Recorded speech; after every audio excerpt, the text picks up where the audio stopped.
All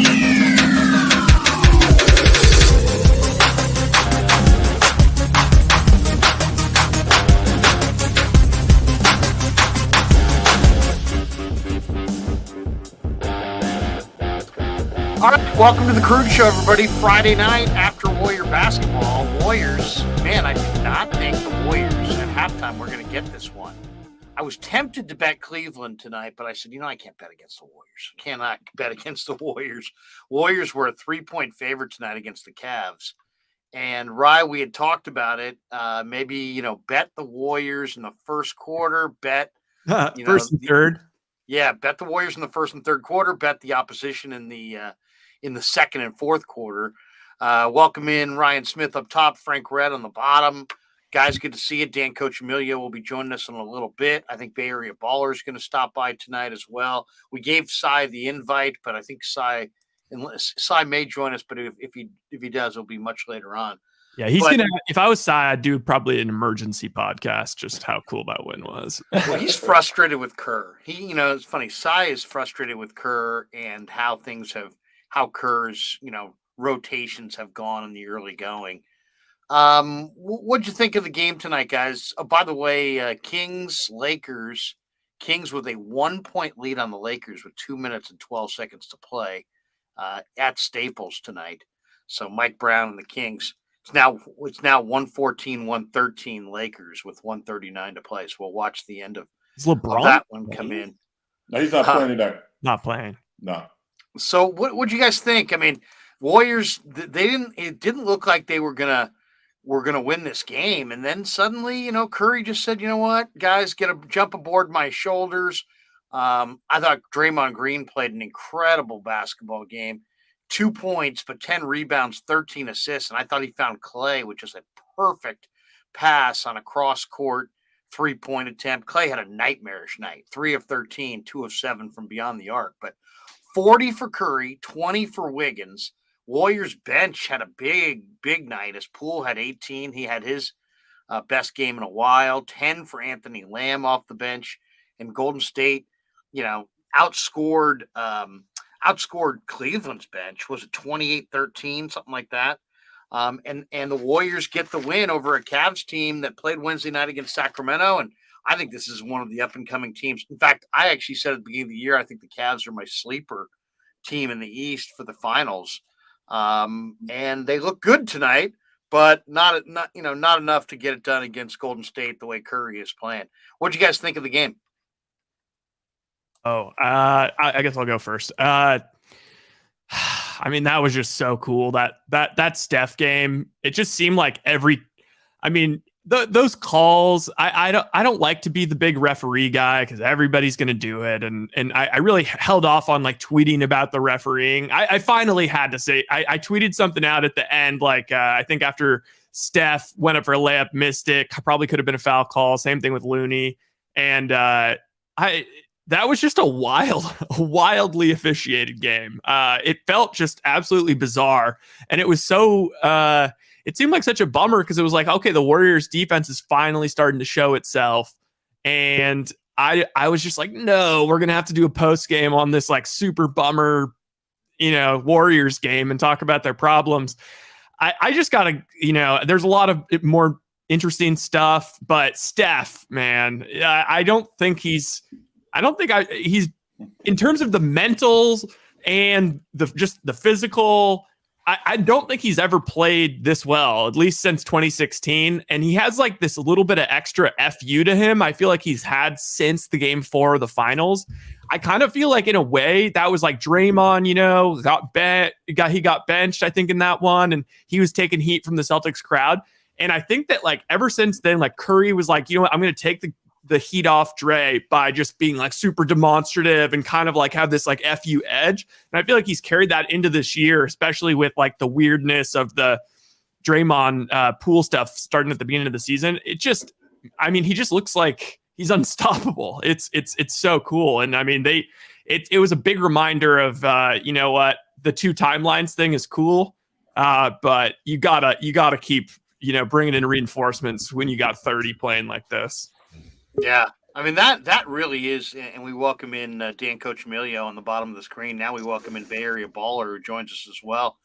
Guys, we're just kind of going through our initial reaction to the game.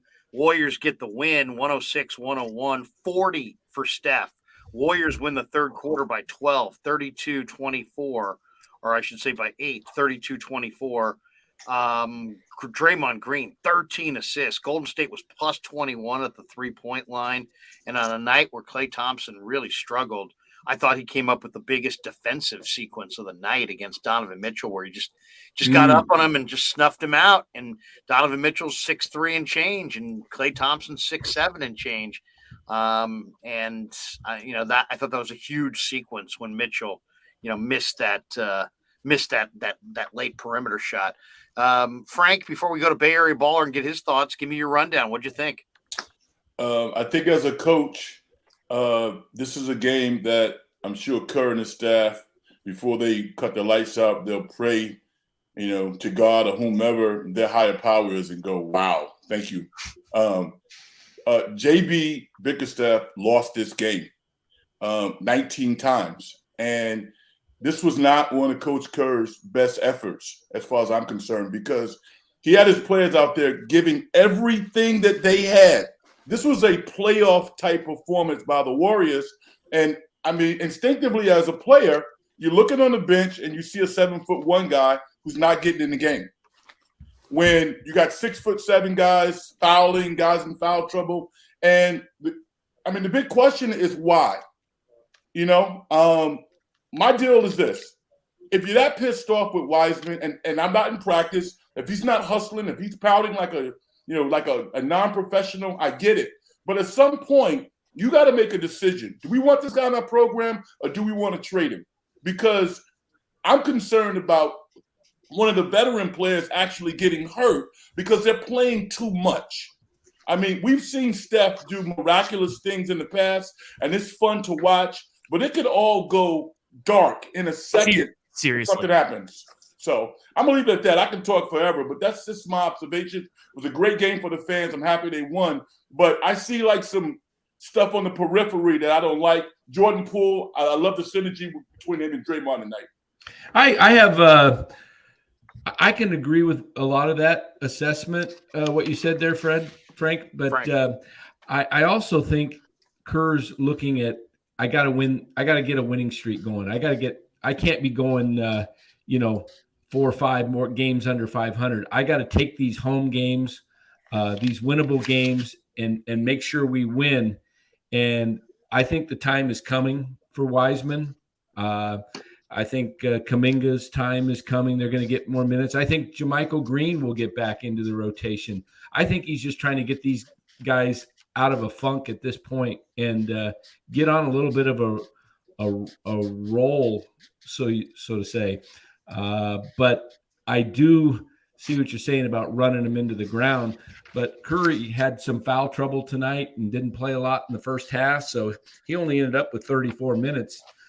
Which is really the sweet spot, in my opinion. You want to see Steph be right at 33, 34 minutes a night. Green was at 32. Looney was only at 30. So I don't think they overplayed a lot of these guys too much tonight. But as far as the effort goes tonight, man, the defensive effort, this was probably their finest defensive game. They held Cleveland, I think, to about 40% shooting, which was excellent. They were rotating well. They were picking them up high out on the, way above the 3-point line, and they weren't letting those guys get to the hoop and getting their shot and getting rhythm, especially in the fourth quarter. So, and then as a betting tip, this is my second game in a row. I think the thing to do with the Warriors is bet them when they're down in the third quarter. You get really good odds. I took them to win the game at plus 220. So doubled my money tonight, and I think that's their fourth. They look like they're a fourth quarter team the last couple nights. Baller, what do you think? Yeah, fellas, it's games like this that are going to build character and help out as the season goes along, right? I thought things were looking pretty bleak there for a moment in that third quarter. The Cavs went on a 12-0 run. I'm thinking, man, we're going to be doing a post-game show after a loss. But the Warriors turned it around. Steph Curry, sensational, caught fire in that fourth quarter. He's big time. He was clutch. But really, I want to talk about Klay. Klay struggled again, right? He was 2 for 11 from the field up until then. He hit that clutch three-pointer in transition, no hesitation, pulled up, splashed it. And so even though he's 2 for 11, the guy's got ice in his veins. He hit the clutch three. But not only that, I think the Cavs are legit. I know the Cavs are on a three-game losing streak. Right, started out 8-1. They've had a tough West Coast road trip, but I thought the Cavs played really well. I mean, Donovan Mitchell, the way he's playing right now, he's at like a top 10 NBA player pace. The guy's shooting 45% from the three-point range, over 50% from the field. He showed up tonight. And Evan Mobley, he's everything I wanted James Wiseman to be. I'm watching all the things Evan Mobley's doing out there, and I'm like, man, that's what I thought Wiseman was going to be. But overall, it was a fantastic win. I thought they battled hard, and I think wins like this are going to really help improve how we play going forward. The one thing about, the Golden State shot 5 of 19 on 3 in the first half, and then in the second half, what did they hit? 10 of 17. So they got going from the arc, beyond the arc in the second half. The Thompson thing is a little perplexing. I want to go back to something Frank said, though. It's like you drafted James Wiseman second overall. James Wiseman, Kuminga, Moses Moody. That's your future. And I don't know. It's just like, what are you going to do? What are you going to do? Because I'll say one thing that I can say definitively: James Wiseman didn't get better tonight. So yeah, the Warriors got a nice win, but you know what? Like, when did regular season wins start to become a priority? I think when you're 3-7 and you got to start winning, putting a couple games together. I think you got to start winning. Why? You don't want to go 3-9 and start. Why? Because the further you get behind, can't win the title out of the 8th seed. Let me just put it. You don't want to be. You don't want to finish in the top in 7. You want to get in the top 6. Let me ask you a question though. Why, if Wiseman plays, does that equal a loss? I don't understand this.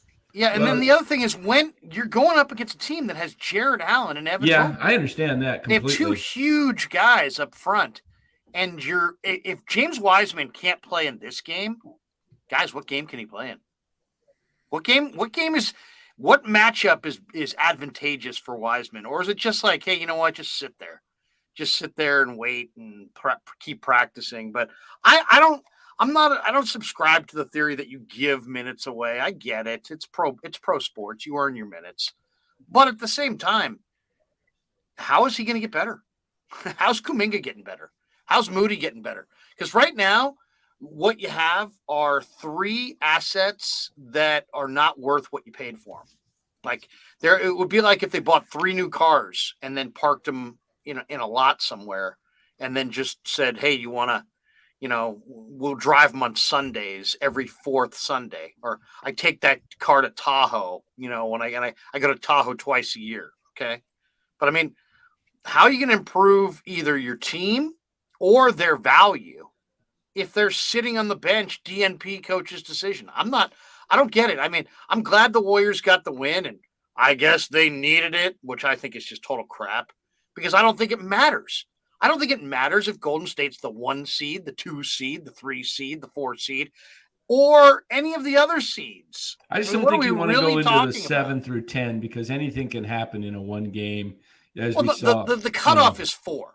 The cutoff is 4, because 4 means you get the home court. Yeah, I don't think they're even going to. I don't think they're going to get a 4 seed. I think they're going to probably finish 5th or 6th this year. My point is, what is really more? What's really compelling here? To me, it's not about Are you the number 1 seed? Are you the number 4 seed? Are you the number 6 seed? It's, do you have your team going? And it's like, how's Kuminga, Moody, and Wiseman going to get going sitting on the bench? I don't get it. I think Golden State is they're a great organization, but they've tried this 2 timeline thing. And I'll throw it out to you guys, because I'm not saying I know everything. Has 2 timelines ever worked for anybody at any time in any sport? If anybody's got one, bring it forward, because I can't remember a time where there's been a team that had 2 distinct timelines like this team does, where you got 6 guys on your team, 22 or younger, and then one of the greatest players in the history of basketball playing at his twilight years, what should be his twilight years. He's showing no indication of slowing down.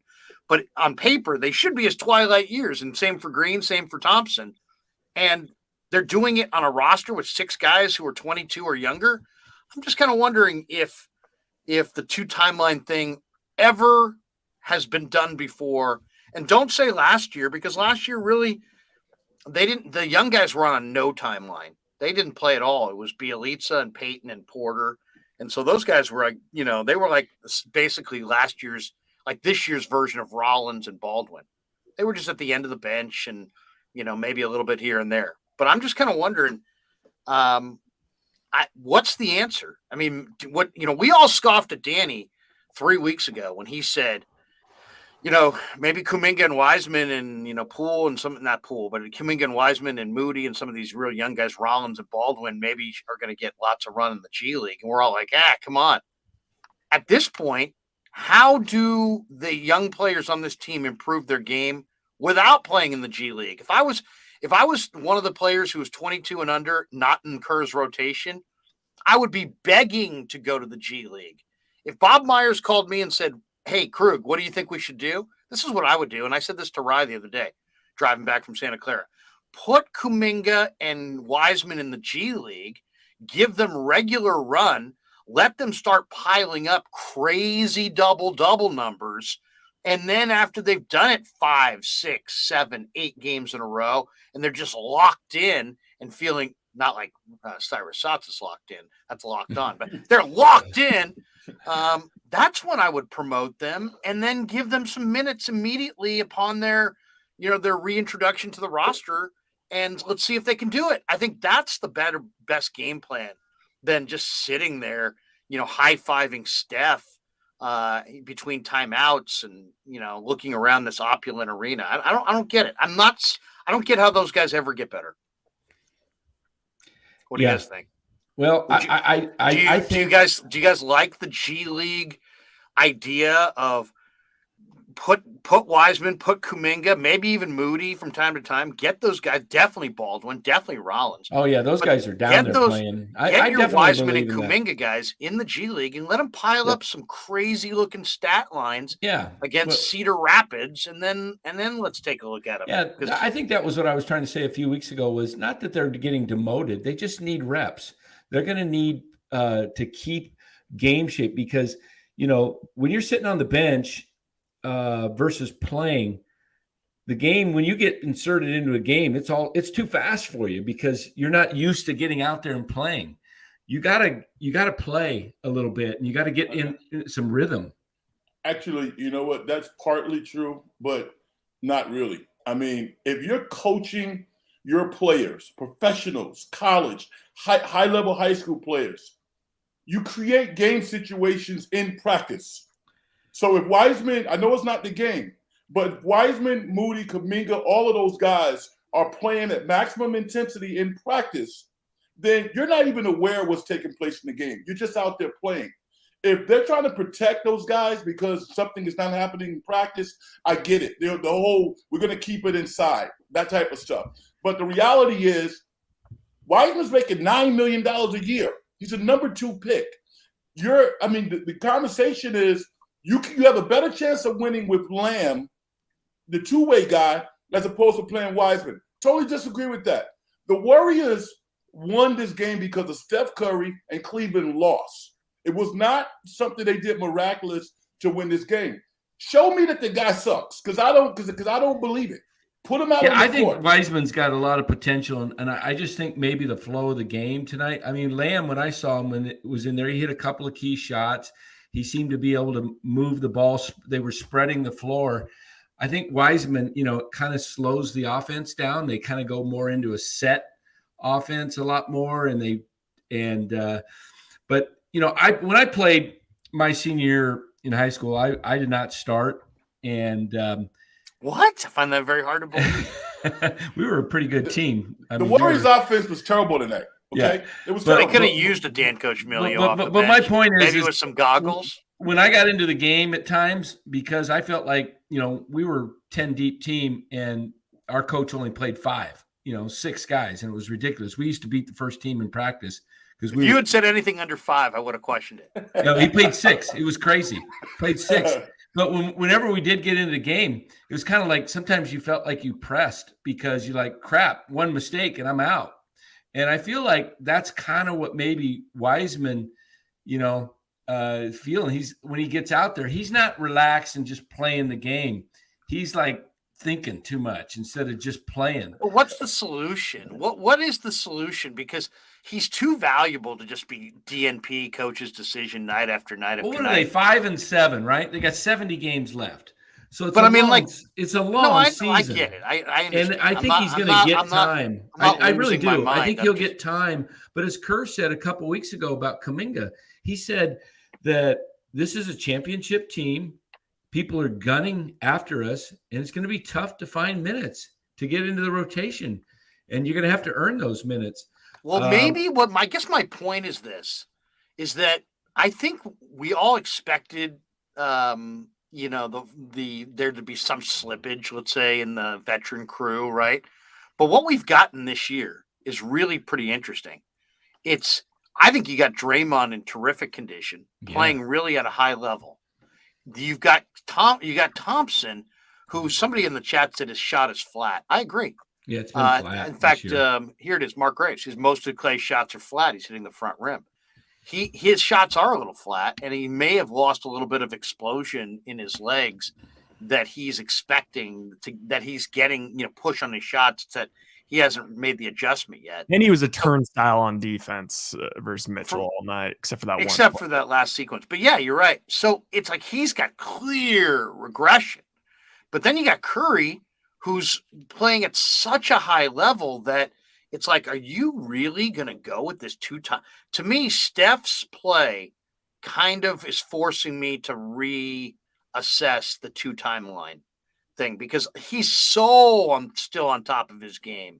And like what he did against Sacramento and what he did tonight, I think it's incredibly impressive. I really question whether he can do that all season and put this team on his back all season and then through the playoffs. So it's like right now they're getting by because Curry's. I think I was mostly surprised that Moody was a DNP tonight. Why was Moody a DNP tonight? I mean, the last game, Moody played less minutes than Ty Jerome. So there's clearly no role right now, at least set role for Moody, Kuminga, or Wiseman.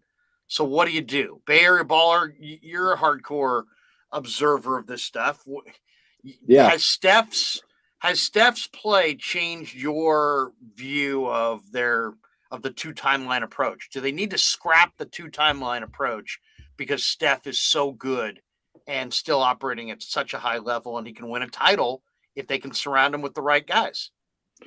No, I'm holding firm at this moment. If things still stay, if Wiseman's still struggling and Kuminga's, not performing up to snuff, maybe later on during when the trade deadline rolls around, if we need to make a move, that would be on the table. But no, right now I'm holding firm. And what I think what's going on with James Wiseman is they're sending him a message. Yep. All right. His play was not up to snuff. And I'm a big Wiseman guy. When we drafted him, I could go get his jersey. I went out and bought the guy's jersey, but it wasn't up to snuff. How many dunks was he missing? He's missing a dunk a game. He's not playing with the physicality that is required, to be a post player in the NBA. Not only that, when he's out there, teams they're putting him in a ton of pick and roll situations, and there's just a bit of a learning curve. And I do think he needs some reps in the G League, get him some minutes. But I think right now they're just sending him a message. He's going to be back in the rotation soon. I'll tell you that. Message? What is the message? I'll say what I think. His play is not up to snuff. His play was not up to snuff. He wasn't good enough. In the 15 minutes he was playing, what's the message?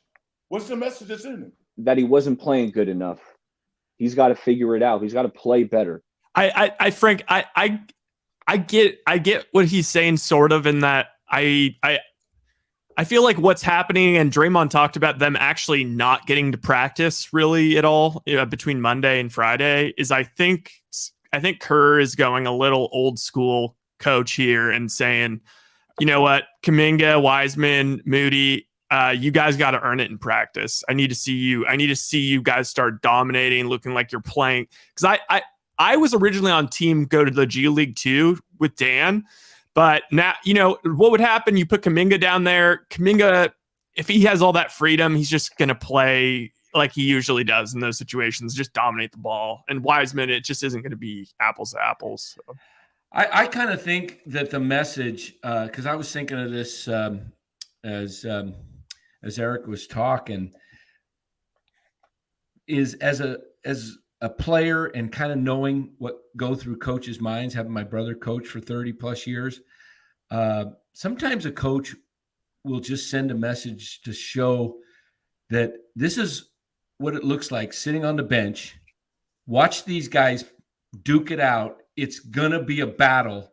And if you want to participate and have minutes, watch how intense this game is and see how these guys got to go through what they're doing. Watch the player movement. Watch how they're going off screens. Watch how they're constantly moving. Watch how they're moving on defense. And I think in a game where I wouldn't call it a must win tonight, but the last two games it's an NBA game in November. Right. I understand, Larry, but if they were 3-7, there's no such thing as a must and now they're 5-7. Had they played the young guys and lost and gone 3-9, you're going to start having some friction in the locker room between the vets and the young guys, because although Curry and they've been through, they don't want to be 3-9 coming off of a championship season. They should be probably, what are they, 5-7? Do they want to be 5-7? They should easily be a 7-5 team at worst right now. So, but these records don't mean anything. No, they don't mean anything. It's all positioning, and they don't want to fall into a situation where they're going to have to fight to get into the 6th spot to avoid a play-in. Here's the thing: the Warriors might have some injuries that we don't know about. We can't predict the future. The Warriors won tonight against one of the top teams in the NBA. If they lose on Sunday night to the Sacramento Kings, where's the value in this win? You know what I'm saying? So it's not about forecasting a record at this point. That's going to be a tough game, too. You can watch Sacramento, by the way, it's official, Frank. 120-114. Yeah, Kings go to the Staples, and they outscore the Lakers 33-20 in the fourth, and they steal one. Beautiful. 120-114. Beautiful. I mean, you cannot watch the score of the Warriors and just get the pulse. Okay, this team is in sync. That's what they're trying to get to. I don't think, meticulously looking at the records game to game to game at this point is the key. They need to find rhythm, and they're not going to be as successful without James Wiseman somewhere in the mix. And, hopefully this works, but I got to see him play to assess whether or not the guy can play. Oh, he'll play. He's not going to sit on the bench all year, Frank. Well, there's no way. He'll play. It's just going to be spots, and then they may be spot G League games just to keep him fresh. But he needs to be a factor. I think tonight was also a chance for the vets to get into a very, very playoff-like game and play solid defense, because they haven't been playing defense all year either. Their team has stunk it up defensively. And tonight, that first unit had to play like defense, like it was a playoff game. Plus they had, how many free throws did the Cavs shoot that shouldn't have been? I mean, they had like 8 gifts at least. So they were battling. Here's my one complaint outside of the Warriors. I mean, the Warriors obviously got the win, but outside of them not, this 2 timeline deal. What is going on with NBA officials? I mean, my God. Pathetic. Mitchell drives the baseline. There's 12.4 on the clock. Oh, yeah. He obviously rolls his ankle. They have replay. They go to replay. Yeah. You can see the ankle roll. You can see him wince. You can see him give up the ball. Then they played us. Fitz played us where the whistle came. And they still upheld the call. I mean, it's like, guys, what are you watching? Is there a guy back there eating a ham and cheese? And he's just like 40 feet from keep it a foul. I mean, what are we doing? That was so blatant. That was such a blatant bad call. Why have replay? If you're going to take a timeout, go back to the command center and F it up that much. I don't know. And the other one was the delay a game call against Draymond, right? The ball came down, hit him on the shoulder, and he taps it back. And next thing you know, it's a delay a game technical, and the Cavs are shooting a free throw. I thought that was awful too, both of those. I'll tell you though, the silver lining in all this, to me, what's happening, seeing the Warriors a little bit struggle and seeing just them, get what looks like to be some unfavorable calls at times, is what Rye touched on a little bit earlier. I'm seeing a spicier, more tenacious Steph Curry than I've ever seen. And it's almost like he said, you know what? I've had it for 14 years. I haven't been getting a dang break. Call the dang foul, You just, and I love it. I mean, he got a tee tonight on the bench. Yeah. It's like he's not taking it. This was not Steph's thing. This is much more like LeBron, like 2018 on the Cavs type. Like all of a sudden LeBron's like, he's starting. I mean, as a Warriors fan, it's like, damn, he's annoying as hell with the refs. But Steph's like, man, I'm 34. I've done everything possible. I win my finals MVP. And now it's like I head into the season, and for like the first time in this past decade, he's not considered unanimously the best player in the league. Like that's how I always thought that was stupid, but that's how the rules have worked in the media. It's like you are the best player on the championship team, you win finals MVP. Okay, next season going in, you're the best player. I mean, it's all Luka and he's like, Tatum. what? Yeah. He's behind like Tatum and Luka, Giannis, and it's just it's crazy. I just love him on his FU. And this was the one theory I wanted to pose. I'd be interested what Frank has to say about this. So I was trying to put it together too. So I agree, like they need to get a rhythm. So maybe what they're doing, and I couldn't think of a better analogy, but if you have like an issue with food, or like you're having like bad reactions to food, I just know because my sister had to do this. They like have you strip down to like the most basic things, like just meat. Let's say just starting with just meat. And then as you're like, okay, I feel good. And slowly you start adding things in. And you're just like, okay, I added that in. Okay, I'm still good. Okay, good. All right, we can keep going. It almost feels like maybe they're trying to get back to the baseline of like the good chemistry, playing Warriors basketball. Yeah. Then it's like, okay, you know what? All right, today we're gonna give 10 minutes to Kuminga. Okay, all right. Oh, you know what? That worked. Okay, you know what, Kuminga, you've earned your spot. You can start. Okay, all right. Now we're gonna put James in for a little bit. That's what it kind of feels like, maybe, to me. Here's the issue. I would love to play for Steve Kerr because Kerr is a meat and potatoes coach. Phil Jackson was my favorite coach. He is clearly a disciple of Pop and Phil Jackson. But this is a new era of basketball. James Wiseman and players like him appear to be very emotional. And these old school tactics, they might work, but then again, they might not work. These young men are already paid. They're already multimillionaires. So my thing is, don't give them minutes. But as a collective of coaches, and they have excellent coaches, you need to find a way to get the hustle up. Get the hustle and build off of that. And if he doesn't do that, then you got to trade him. But in practice, get the motor going and be positive. This negative, a woman put you on the bench and just throw you away, and somehow that's going to miraculously help you get better. It doesn't work with everybody. But Frank, don't you think Steve, I mean, he's a classic communicator. Don't you think he's letting these guys know that before the game that, he may say be ready, but it's likely you may not see any minutes tonight. But how are they improving? Practice. This is I see video clips of Wiseman driving on Looney, and you need game run to improve. I think they'll get there. I really do. Like I say, I got to go back to. I think they're trying to gain a rhythm because they have played. They haven't just had a bad record. They have played poorly. They have not played. I mean, even the Sacramento game in the first half tonight. They're pulling games out in the fourth quarter. The last couple games because they're putting it together. No, Steph is winning the games. They're not putting it together. They're putting the ball in Steph's hands. Exactly. Steph is just that's my point. My point and Klay did hit a big three tonight. Steph's play is not sustainable. That's why he needs downtime too. Right now, they haven't solved anything. No. They just throw it over to Steph Curry and said, "Hey, you know what? All right, big boy, do what you can to steal us some wins." And he's their closer, and he's always going to be their closer. I'm just saying, when you look at this situation for what it is, I ask this question to Monty Poole, and it's a tough one because this is really the question. You say, why do the Warriors have two timelines, right? Why do they have two timelines?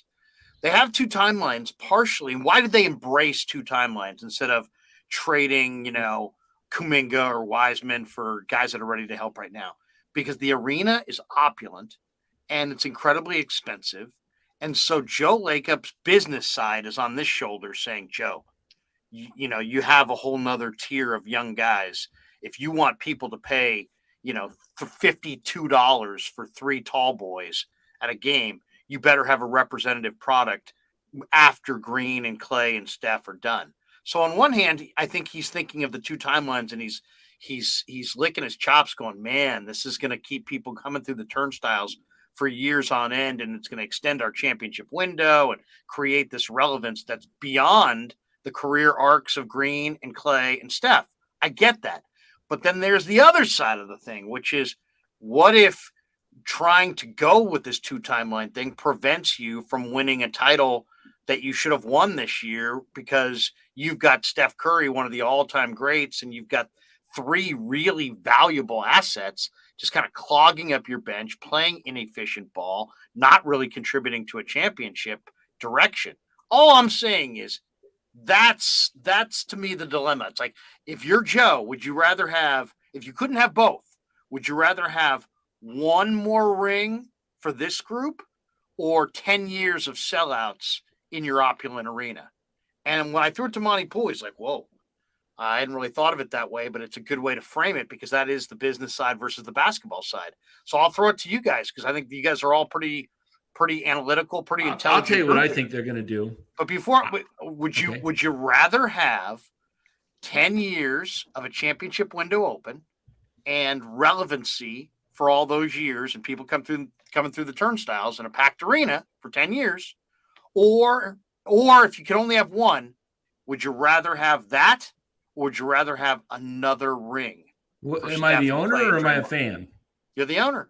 Oh, I'll take the 10 years of, because it could be a graveyard if they go for it. They drive it off the cliff. Yeah, right. If they trade for Anthony Davis and Anthony Davis has one big year and then retires or something, yeah, it goes off. And the they cliff. got rid of all these guys, and or then they they all like retire. last year if they traded, let's say they traded Poole or like Wiggins and Wiseman for Bradley Beal, then it's like, okay, whole season over. But if you could only have one or the other, you get one more ring. You got four. You got four. 10 years. If I'm the owner, I'll take the 10 years of sellouts and excitement and playoff basketball.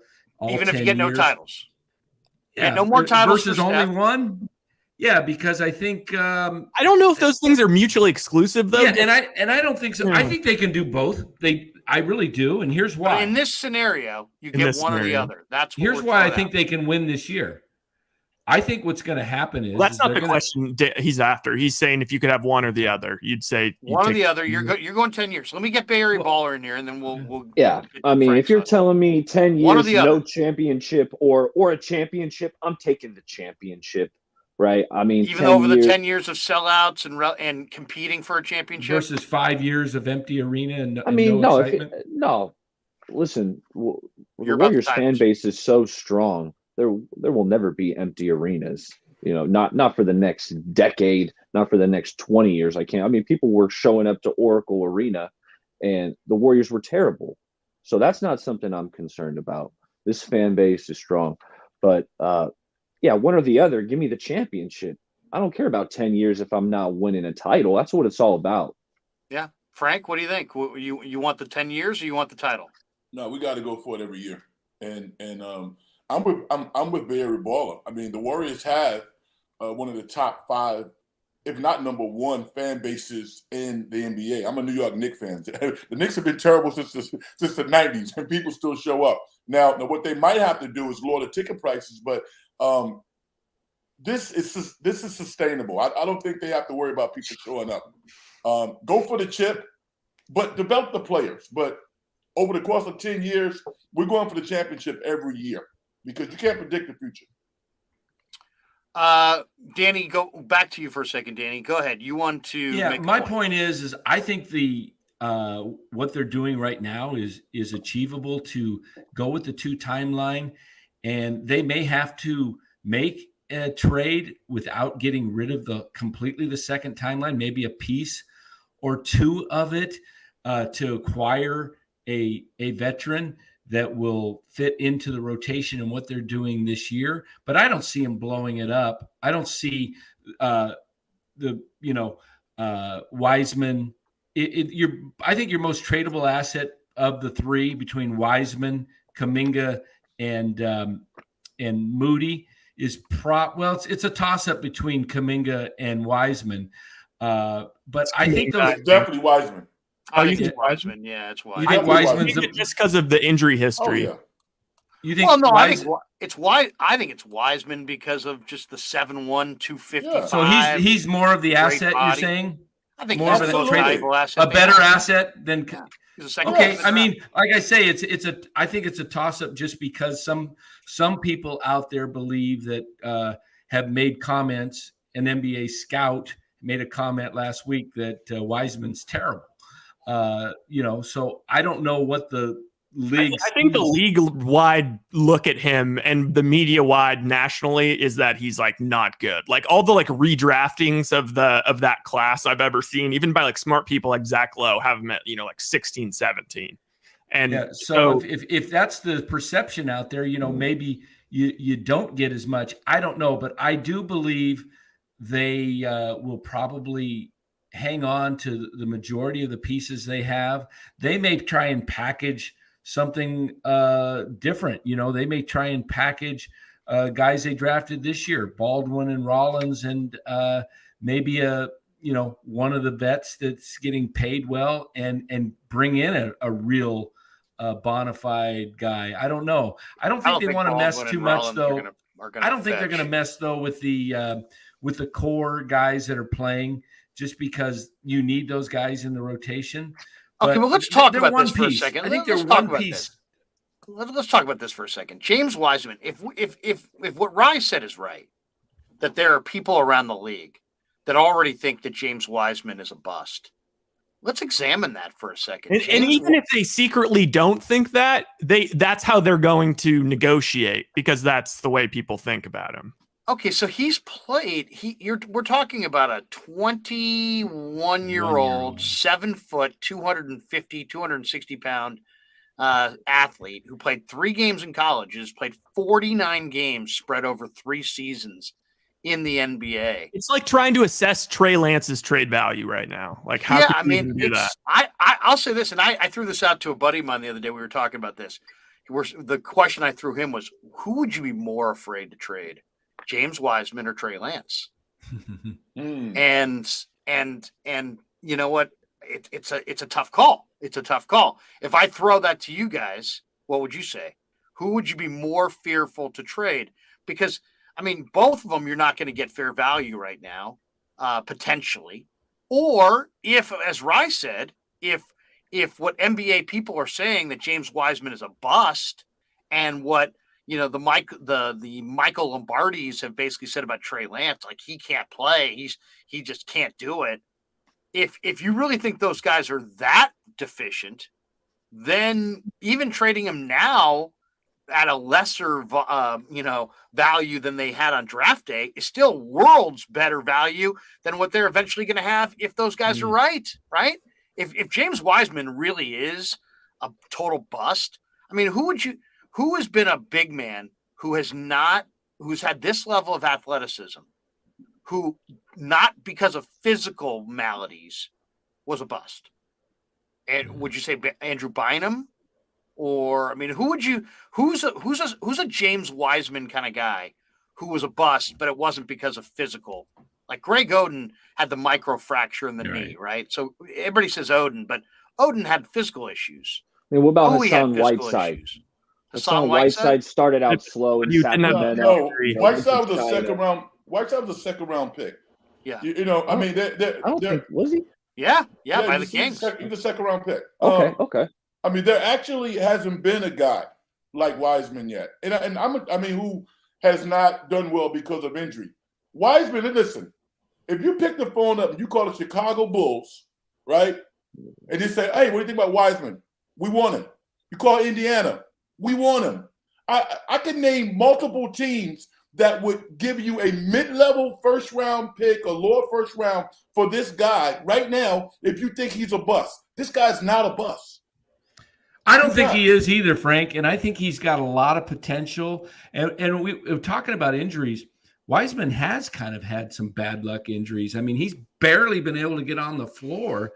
Which makes the evaluation all the more difficult. Yeah, because he's been hurt, and then he gets COVID last year or whatever before he misses. He's missed this is the first training camp he's had as a pro. And Kerr even said it the other day. He's like, basically what we're going through here is we are having to be, many of the things that we need to work with these guys on are things that, they would have worked on in the college game. That's college coaches would have worked on. And Steve said that the other night too. It's about being college. You get a lot of teaching and and you look at Moody versus especially Kuminga. With big men.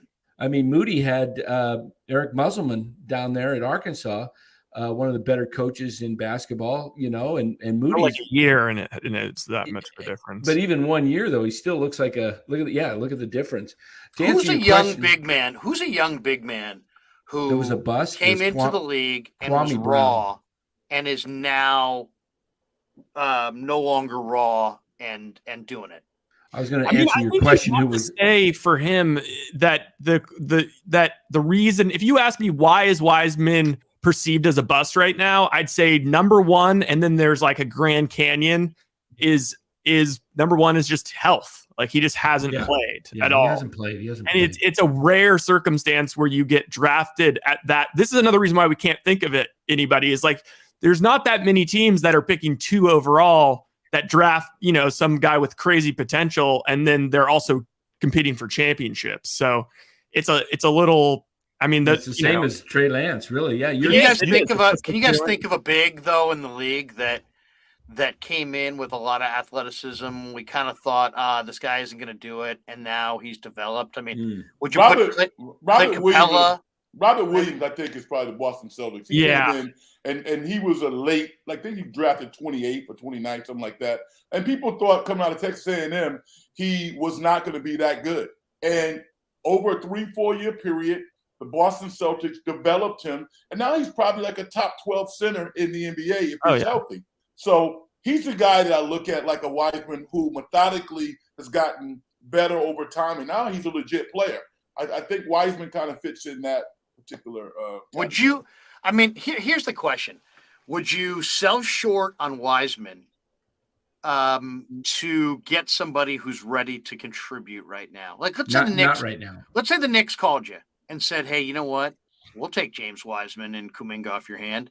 And here's Mitchell Robinson. Now, Mitchell Robinson is a 7-1 guy who can run the floor and play defense. I mean, I believe he led the NBA in block shots per minute. He's a more established player, but he's got a more limited upside than James Wiseman. You could look really bad in 3 years making that trade. Would you consider that kind of a move? I mean, I don't know what the solution is. But I'll say this. I'm 100% convinced he will not get better just sitting the bench and watching everybody and trying to improve in practice. I think they either have to commit to an extended run in the G League for him or work him in. And maybe he's got second quarter minutes only, but to sit there and go DNP, coach's decision, no, that's not right. That's it. That doesn't sit right with me. That's not, the NBA regular season doesn't mean that much. It's more important to develop James Wiseman than it is to get win number 5, in my opinion. Because I really believe, and I don't know if you guys agree with me, but I believe Golden State can win the title out of any playoff spot in the West, and that it's more important to them to get to find out what Kuminga is, what Wiseman is, and either bring him along and work him into your rotation or move them for another asset that you can have in your rotation. To me, that is more important. You can't get, if they get all the way to the playoffs, guys, and Kuminga and Wiseman are still DNP, coach's decision, you can't trust them, you can't play them, that is a huge waste of assets while Steph Curry is trying to win a ring. And if I was Steph Curry, I would be freaking pissed if you have that many assets sitting around while I'm, playing 40 minutes a night and lugging the thing on my back. If you This is where the veterans were last year before the the question last year was last year. The question becomes for Steph is it's like, well, if you ask Steph, would you rather kind of lollygag the season and, maybe you end up as a 7 seed but we're going to play Wiseman and Kuminga a bunch and Moody, and we're going to, they're going to be better come playoff time, hopefully. If we I would definitely give that option to Steph and Draymond. Yeah, I think that them as veterans, I think Steph is we won without these guys last year. Like, what is this nonsense about a 2 timeline? Like, but that means you also you lost GP2, you lost Bielitsa, and you lost. Those are pretty marginal. I mean, I think those guys were hugely important for this team, but those guys will emerge. The DiVincenzo is going to become a different player than he was. And so will Green. That's the question. See, that is the question in and of itself, and I think you brought up something that jogged a thought. Well, plus the buyout market and Golden State win a title this year if Kuminga, Moody, and Wiseman are continuous DNP coach's decision, and they don't trade any of them for assets. I will come out on the record and say, no chance in hell. No chance in hell. I think that's unfair because it's like, what about last year? I mean, but they didn't have this group last year. This year they were asking Kuminga and Moody and Wiseman to step up in lieu of having GP2 and Porter and Bielitsa. Now you let those guys go. Right. These guys didn't step up. You didn't trade them. You didn't work them in. And they're just sitting at the end of the bench like somebody who's got great courtside seats. I firmly believe that even though Golden State would have a shot, they wouldn't have a great shot, and I think they would fall short. Frank, do you seem like you agree with me on this one? I totally agree with you. And I'll even say this. You get Steph Curry in Tahoe, maybe he had a couple of a virgin pina colada or whatever the case. You say, Steph, come on, man. You got stole one last year, right? And he'll look to his left and his right to make sure nobody sees him and go, yeah, we did. I'm still laughing. I'm still laughing all the way to the bank. Listen, man, the NBA is a year-to-year proposition. The league has changed since last year. And they have competitive vets. They have Hall of Famers on their team. But look at their team now. Klay is not what he was a couple of years ago. They need some of these young guys to produce and to reconfigure a championship caliber team. Can they win a championship? Absolutely. But they will not do it without the contributions of some configuration of those 3 guys that we just named.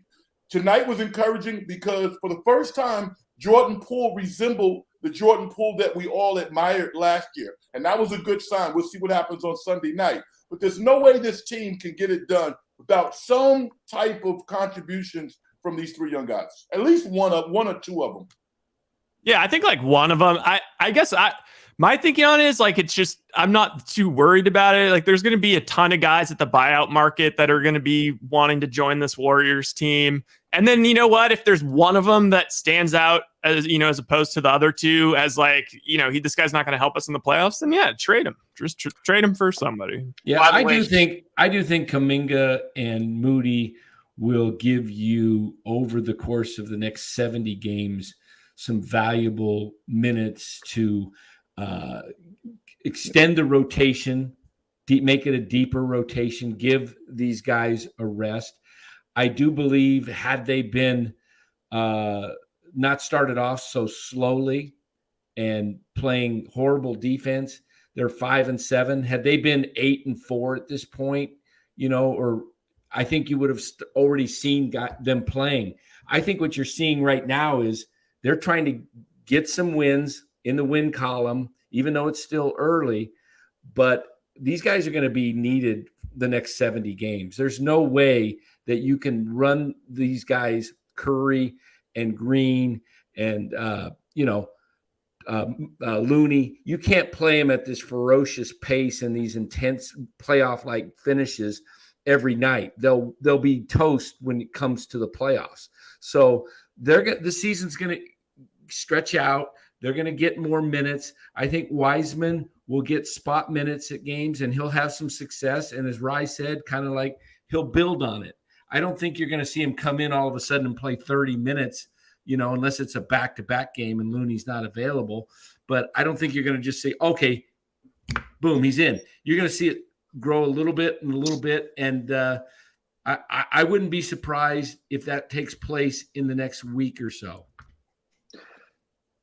To answer your question, Lair, I think the Warriors could win a title. A slim chance, slim odds if Kuminga,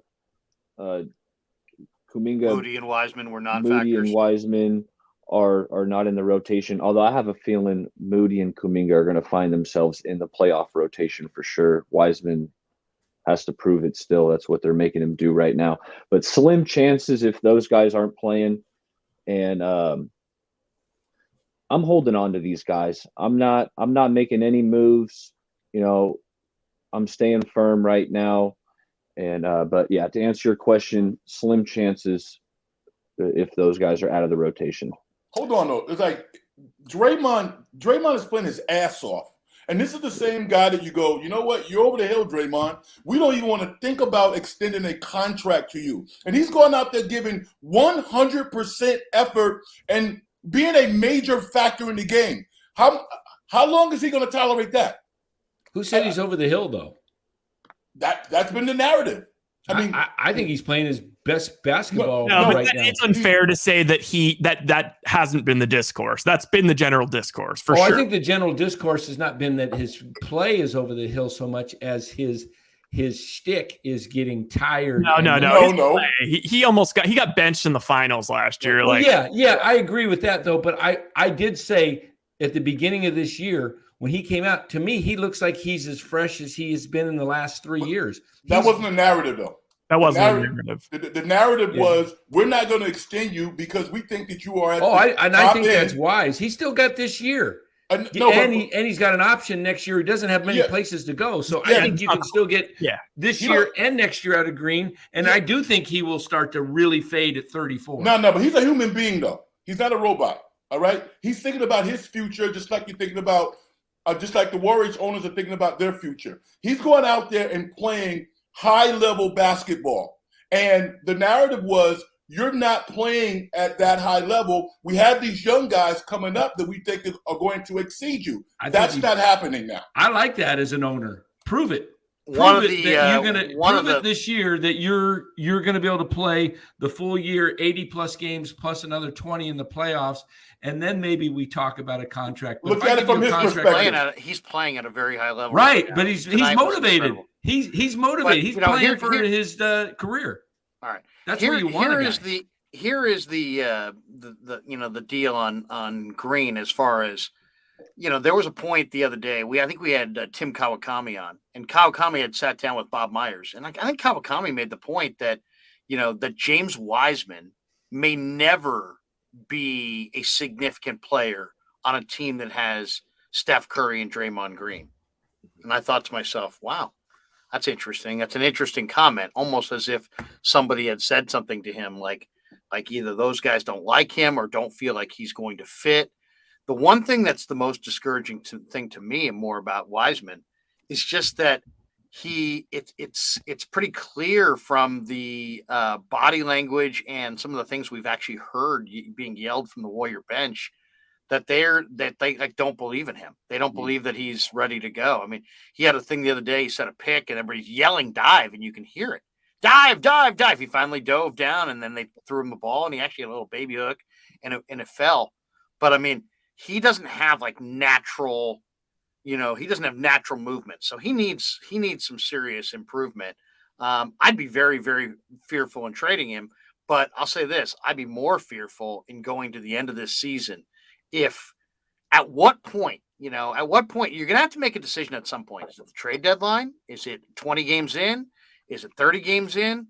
But at some point they're going to have to decide, because I don't think they're going to be able to get there without Wiseman, Kuminga, and Moody playing a role, or Wiseman, Kuminga, and Moody being flipped to somebody for a player or two that can play a role. I just think they're going to have that extra juice, because they miss GP2, man. And maybe Kuminga can be that defensive suffocating defender. And maybe Moody can give you some points off the bench and be kind of what Bielitsa and Porter were for you, as kind of a 3-point, assassin at some point. But that's my big concern, is I just think that right now they're kind of kicking the can down the road. Is he, there's a game tonight at 7:30. Is Wiseman ready to go? No. All right, well, DNP, let him sit there. Is Kuminga ready to go? No. Is Moody going to earn minutes? No. All right, game goes by, you win it or you lose it, you move down the road. But you can only delay that for so long. Eventually, those guys are going to have to either step into some role or be utilized to bring in a player or two that can help them climb the mountaintop. Because I think the competition is going to be, pretty significant. I don't want to trade any of them, because I really like the idea of the young guys, really growing. But the way I'm watching this happen, it just doesn't. It's like there's too many discussions about them and us. Like it's not one team. It's supposed to be one team. And yet who's making that? Is that the team or is that us? That's everybody. No, I saw Draymond Green the other day. He's like, well, who's lacking intensity? It's not me. It's not Steph. It's not Klay. And then he starts pointing at the young guys. And then he kind of walks it back and says, but we all have to get better. And it's just, there's a line of demarcation between this first group and the second group. Here's the a first tweet group that has got pelts on the wall and they've got all the credit, and the second group is still trying to figure out who they are in the NBA. I just think it's so early that we're 12 games into an 82-game season. Let this thing play out over 30-plus games, see where things are going to go, because to talk about trading any of these guys at this point, I think there's a lesson that these guys are going to get it. Here's a quote Kylan Mills tweeted out 15 minutes ago. Kevon Looney says he believes James Wiseman is going to figure it out and the team is going to need him. Looney brings up that he's been in and out of the rotation before, and it's tough. He says he's telling Wiseman to stick with it. His time will come. I mean, it's the right mindset. It's the right message. I think that's what's going on. What if he doesn't improve? Well, I mean, it's an interesting. He won't improve by not playing. I know that. Well, sure. I mean, what's interesting also is like, I don't know what role the media. I mean, the Warriors media is pretty insane. I mean, I feel like they're covered unlike any other basketball team at this point, because it's such a big discussion point in the Bay Area and nationally. But I mean, that this is like, it's what people have to talk about when they want to talk about the Warriors, is kind of this like, the young guys versus the older guys and that kind of conversation. And they're struggling. Yeah. And so then all of a sudden it's like, there you go. Like Looney has a quote about Wiseman. I guarantee you that quote wasn't unprompted. It was, the media are asking, oh, what's up with the young guys? Do you know why the young guys didn't get?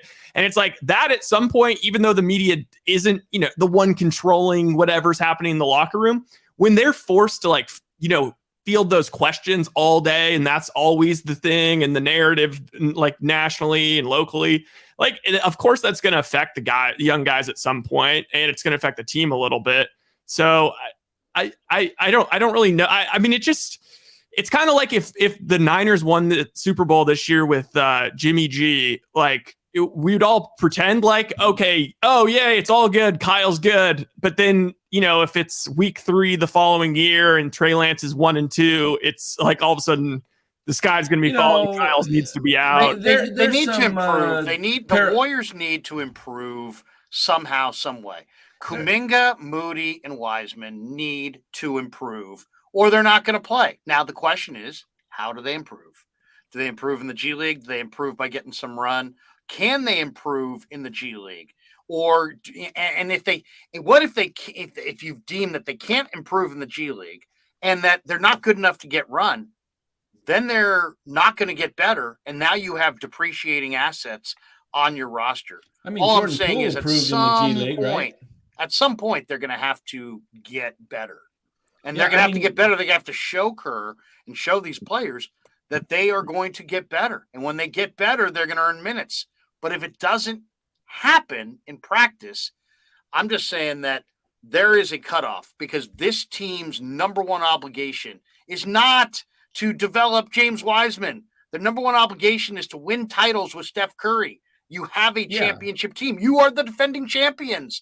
Do not forget that. And Joe Lacob's financial dream and their long-term needs should take a back seat, in my opinion, to the But present. don't you think it's still too early to be talking, because you got the trade deadline this still is it. in February? This is the year. This is the year. I say this is the year. Yeah, but we're not talking right about now. right now. I mean, because you've got the trade deadline, you've got the buyout. They're going to pick up. If those guys don't develop, they're going to do something. They're not going to just sit there and go with 7 guys and think they can get to the championship with 7 guys, because these youngsters aren't doing anything at all. They're going to the try. Question is, how do they get these guys better? Like I said, I've been saying they're going to be contributing during games this year. It's right now.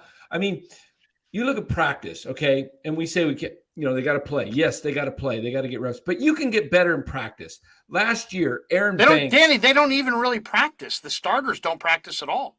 Well, these guys are practicing with their coaches. Aaron Banks last year with the Niners. Everybody's saying second round bust, right? Guys, but he was just out of shape. He's admitted it. Well, yeah, but he was working, and they worked him on a lot of technique during in practice. This year, he might be their best lineman. No, he is. I know we're talking about the guys who aren't playing, right? When we're talking Wiseman and Moody. But what I will say is, how about the guys that are on the court? Anthony Lamb. I want to hear what you guys think about Anthony Lamb, because I thought he did a lot of good things on the court tonight. He's in the right spot at the right time. He hit a couple clutch threes. It's not sustainable. He played well. I'm happy that he played well, but he was not the determining factor of why they won the game. I can make a strong argument that if you put Wiseman out there and he got more defensive rebounds, the Warriors could have actually played with the lead as opposed to playing from behind. I'm happy this young man is starting to build his career, but Steph Curry is why they won the game. Lamb did great for a two-way guy, but the long-term prospects are not for him to come in and play meaningful minutes for the Warriors to help them win games. It's Wiseman. It's Kuminga. It's Moody. I mean, there were some awkward moments for Lamb tonight where he made some shots, but he also made some plays that you go, what's going on here? So I'm happy. I like what I see, Frank, from Lamb, but I agree with your assessment. Is that it's like, and you know what I mean? It's like I like him. I mean, believe me, he looks like a really nice two-way player. His shot is he's obviously thrown up a bunch of shots. His shot's in great rhythm right now. I even like GTC Reels, who makes the comment, get Trevion Williams back up here, trade Wiseman if he doesn't fit the Warriors' current needs. I'll say, I don't know about trading Wiseman. I think that's still a TBD.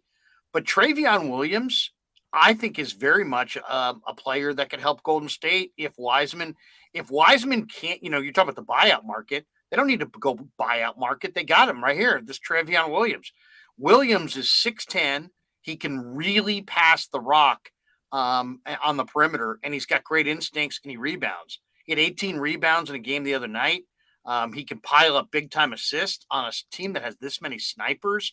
He can find the perimeter shooter. He's a terrific passer. So, I like the idea of maybe flip flopping him and Wiseman, and let James go 2-3 weeks in the G League and get some run and get some flow and get some rhythm. And let's see Travion Williams up here. I'd rather, if the role is gonna be you sit and play once a week, I'd rather do that to Travion Williams and play Wiseman in the G League, as Danny suggested. Frank, I know you got to jump, so we're going to let you jump, man. Good to see you. Thanks for your contribution. We'll talk to you soon. Appreciate it. Take care. Thanks, Good to see you, Frank. Hey, Frank.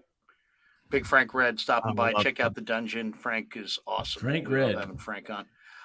Good, But yeah, good, you know what I'm good saying? knowledge. It's like if Wiseman is going to not be anything different than what he is right now, I would say get him in the G League, get him some run. And I actually think Travion Williams could help them, a few minutes a night, rebounding, blocking out, and passing on the perimeter.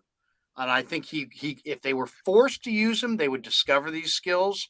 They're not really forced to use him right now. So it's kind of like, they're just going to kind of push it off to tomorrow. But that's my thought on it. And I think that? Rise. What's good with your Michael Green? Like, is he just not going to play? He didn't. Either? Like, what He the didn't hell? play either. Yeah, What is yeah, he'll get his minutes. He who went through this last year was Bielisa for a while. He got sent down to and then he came back and gave him some positive minutes down in some games when certain matchups. But supposedly the Lake up in the front and the owners were the ones who pushed the hardest for James Wiseman on draft day. To draft. They passed on LaMelo. So James Wiseman, that LaMelo Yeah. Ball is a pretty damn good player right now. It is. I think if you get James LaMelo Ball, what is Jordan Poole at this point? Though, right? Exactly. That There's kind no of Jordan Poole. Yeah, you kind of had it. Yeah, you got on there. I think they went with Wiseman because they didn't have a center, and then you had Steph and Poole.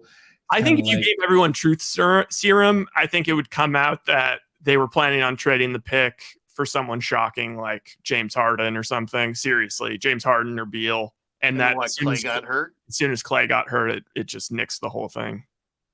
Oh yeah, that's right. He got hurt the day before the draft, right? Day of the draft, day before. It was either the day of or the day before. Yeah, day of. I mean, DC Real says they wanted Kuminga too. The one thing about Kuminga and Wiseman, it's real obvious. They have incredible physical gifts, and because of those physical gifts, they have crazy upside. But what does that mean? Yeah. Upside is just upside unless it's realized. I think Rye's correct in. I think Rye's right in with Kuminga going down to the G League. He might play a little helter skelter and not play the offense. Where I think Wiseman probably would benefit more because they do run the same offense down in Santa Cruz, and so Wiseman could get the minutes, the touches, the screens, the lobs, the pick and rolls. The fundamentals of blocking out, getting rebounds, getting physical, as Eric mentioned, take some physicality out down there in the G League and start moving guys around and just, bulking up his game, his physicality down in the paint. I think Wiseman could really benefit from, a couple games here and there, especially while they're at home, and you can send them down, play a game, and then bring them right back up for the next Warriors game. That's the advantage of when you have a game. I don't even know if they have a game tomorrow night. Maybe Santa Cruz does. Check the schedule. Maybe Wiseman. I just want to see. I'll say what I want to see. I want to see more urgency to this because I don't want to see. I either want to see James. I want to see James Wiseman improving. I don't want to see James Wiseman sitting, not playing, not improving. I want to see him improving. So either show me he's improving by working with him at 5:00 and start spotting him. Or if he really is not improving to the point where he cannot get any minutes, then I want to see what Danny advocated. I want to see him down in the G League getting run. Because to me, they have last year was just totally, obviously they were totally non-factors, didn't need them, didn't care. This year, that's not the situation. They are not non-factors, don't need them, don't care. They're non-factors, but do need them, do very much care. And I think that, ultimately the next, like right now, we're a week and a half into November.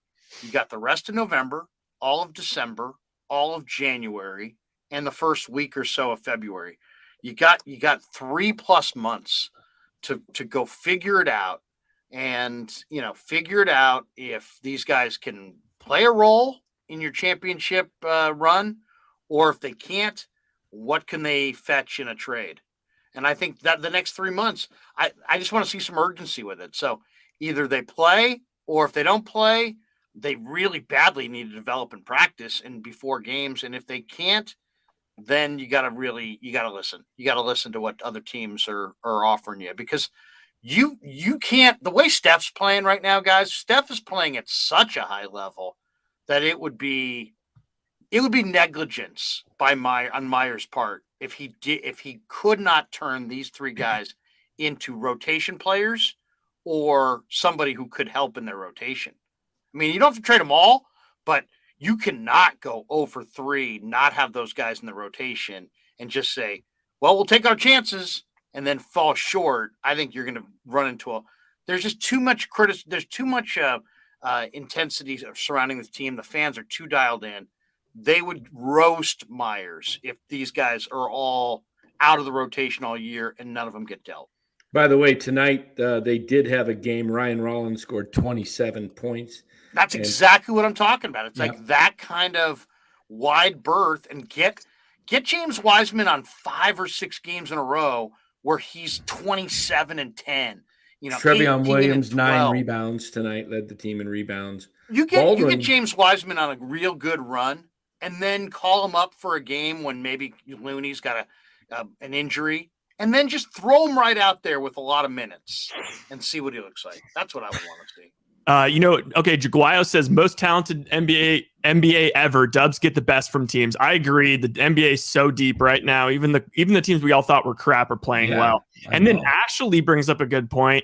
This is what I was going to actually say is what's been going on with Poole this year. I think that people are going to talk about Wiseman and Moody and Kuminga and why they aren't playing and all of that kind of stuff and how they're treating those investments. But I think the real story that people aren't going to talk about is that Poole is actually, even though Poole wasn't one of these high picks, Poole was part of the team that won the championship and a massive contributor, and they rewarded him with a bigger contract than Andrew Wiggins even got. They gave him the money that Draymond Green probably feels they overpaid. They overpaid Jordan Poole. They paid the hell out of Jordan Poole, and Jordan Poole is, and I don't think they quite know what's going on, or if it's to blame just the fact that he got punched in the face by the emotional leader of the team and then got a big deal. But I think has the 3rd worst plus minus in the whole league. And now that's with the Warriors starters. Their starting lineup is the best plus minus in the whole league. Steph Curry's plus minus is the highest he's had since they won 73 games. So Jordan Poole is number 3 worst, and the worst is Wiseman. And these Jordan Poole and Wiseman minutes are absolutely killing them, and Jordan Poole's not playing well within them, and it gets even worse when you add in Kuminga, when all 3 of those guys are out there. Maybe it's because those guys are not sound defensively and don't quite get that, so all 3 of them out there can screw things up. But I think they're trying to diagnose the problem. Why are we failing so much with Poole? Here, let's keep Wiseman and Kuminga out of there. Let's see if we can get Poole going. Let's see if we can get a positive impact from the bench without these guys, and then maybe make adjustments after that. What do you guys see with Poole? Baller, what are you seeing with Poole? I mean, Poole played really well tonight, but I will say up until this game, it had been a lackluster performance. You were disappointed with the way he was playing, but tonight he was 4 of 8 from 3-point range. I thought he played more under control tonight.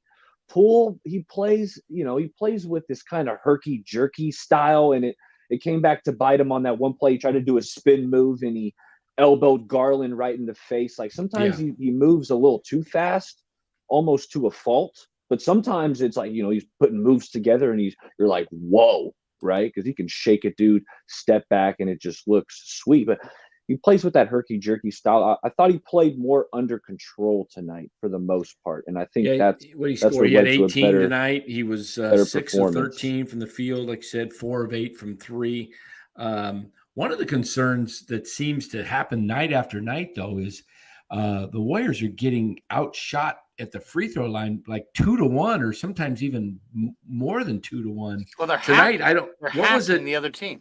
Yeah, but I mean, how many free throws did the Cavs have versus the 26, Warriors? 26-14. Yeah, and like 4 of those came 4, 5, 6 of them came in the last 2 minutes when they started fouling. You know, you got But that's also part of not having Kuminga and not having Wiseman in there, is that those guys are bigs. And so when you're settling for threes and you're shooting perimeter shots and you're not attacking the 10, I don't think you get as many calls. I think that's just kind of human nature. I will say this though, that disparity can't continue though. I will say this tonight. I thought, you know, we talked about Wiseman not being in there and that, you know, having Jared Allen out there. The Warriors held their own rebounding against a much bigger front. I mean, the Cavs, you know, they got Mobley and Allen and Kevin Love. The Cavs had 46 rebounds and the Warriors had 44. So that's a good job by Anthony Lamb. That was a good job by Jordan Poole. Draymond. I thought Draymond. I mean, I thought they did a great job. I mean, the Warriors had, 1, 2, 3, 4, 5. They had 6 different guys who had at least 7 different guys who had at least 4 rebounds.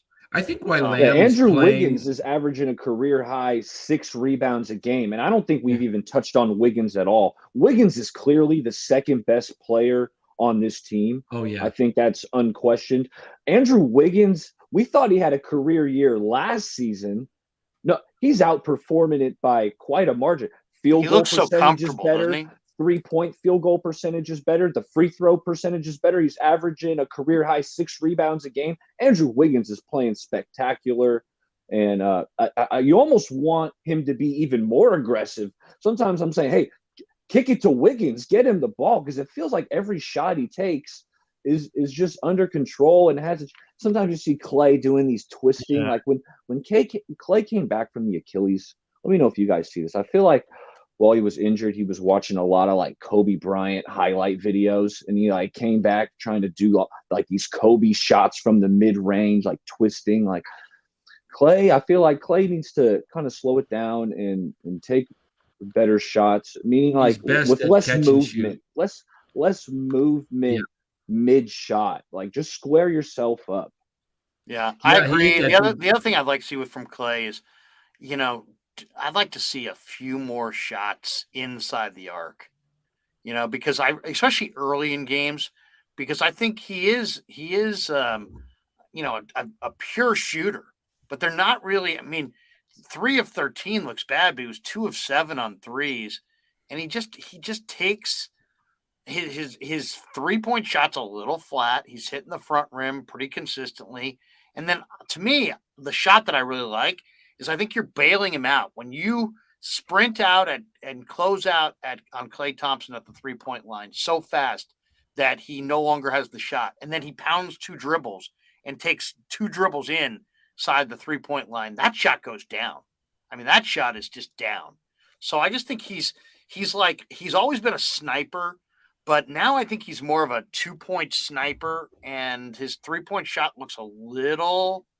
The trajectory's a little on the flat side. So I would, especially early in games, I'd love to see him either go to the hole, draw some fouls, go to the line, which is not his game, or just square up those shoulders, get inside the arc, and start taking a little bit of DeRozan's game. DeRozan's one of the greatest snipers in the league right now. He rarely takes threes.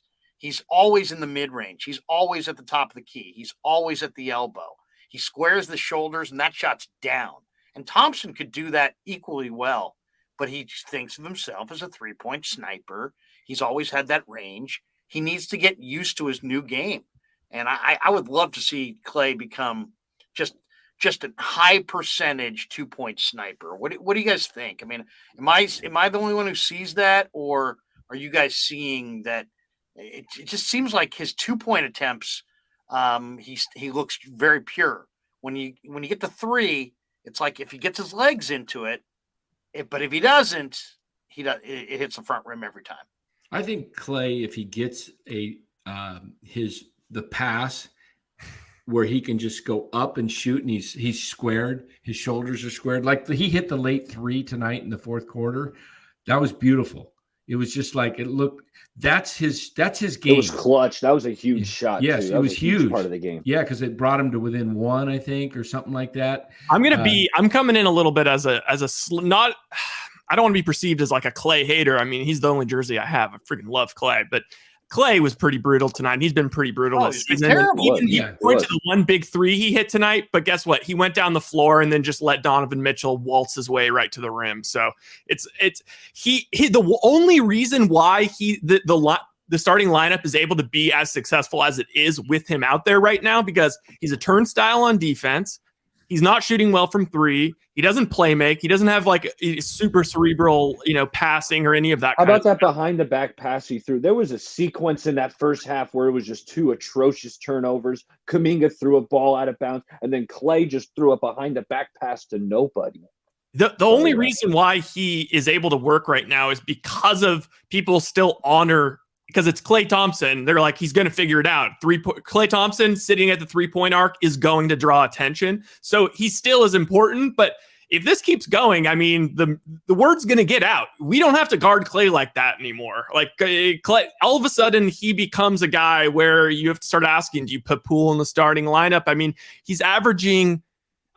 This goes to show also. Kerr already addressed that. We were driving together when Kerr basically said, "Hey, I ain't doing that."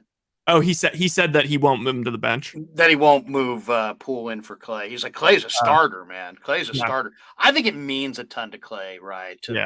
To be the starter, and I think that they're trying to build his confidence, and maybe they feel like that's like the opposite. That would knock his confidence.